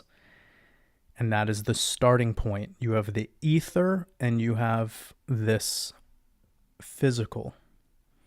And from there, it fractals out in toroidal fields. And this toroidal field continues out and out and out until we're within Uranus. So within Uranus is Saturn. And that ball that's in the rings of Saturn is not Saturn. It is Jupiter. Jupiter is the ball within the rings of Saturn. The rings of Saturn are the toroidal imprints of everything else that's within. So Jupiter, and then what's within Jupiter is this great red spot. That great red spot is Mars, the red planet, or the eye of the tiger, as it is called. So Tiger and Jupiter have a huge connection to them. And we've been talking about this a lot this year because we're in the year of the tiger. Now, within Mars is Mercury and Venus. And within that, you get to Gaia, you get to Earth, the physical realm. And this thing we call Luna, the moon, which is the mother of the sun, Luna is the holographic reflection, illusion of Gaia. So this physical realm, the imprint that we see up, the as above, so below, the as above, that's called Luna, or our moon. And that's why the cycles of the moon have this relationship with all the physical matter here on this earth, because we are the physical, earth is the physical, and the moon is that, it's that reflection, it's that loop. And then the sun is a portal. And the sun and the moon are very close compared to what most people believe.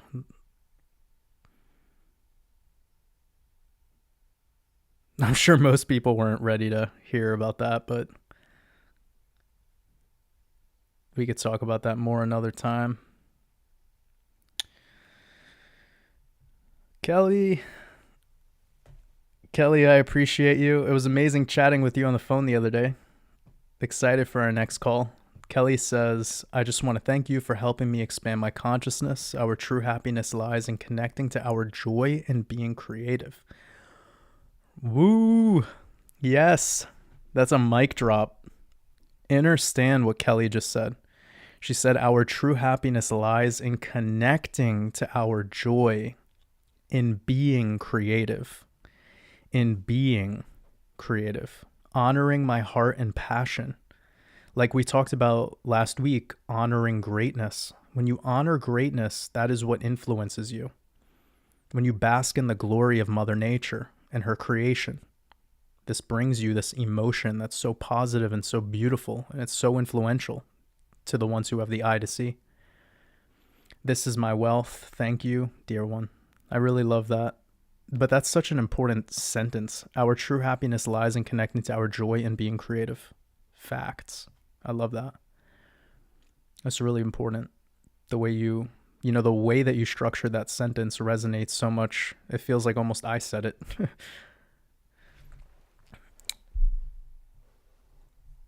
The new moon is the illusion of Gaia being sort of detached almost. It's why the elite, have you noticed that the apex predator loves utilizing the moon cycle to do their ritual? They utilize this full moon and new moon and the eclipses as part of their, their calendar system, if you will. But it goes deeper than that. All right, my family. It is 8 o'clock where I'm at. I've been doing this for a minute now. It's probably best that I move on. We shared so many important things tonight. I mean, wow. I really had a beautiful time hanging out with all of you. I am going to head out and take some time to maybe drink some tangerine juice, hydrate myself a little bit.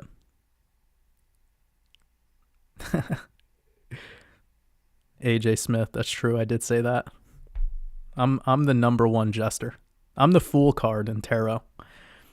Jason Gaber, or I believe I'm saying your name right.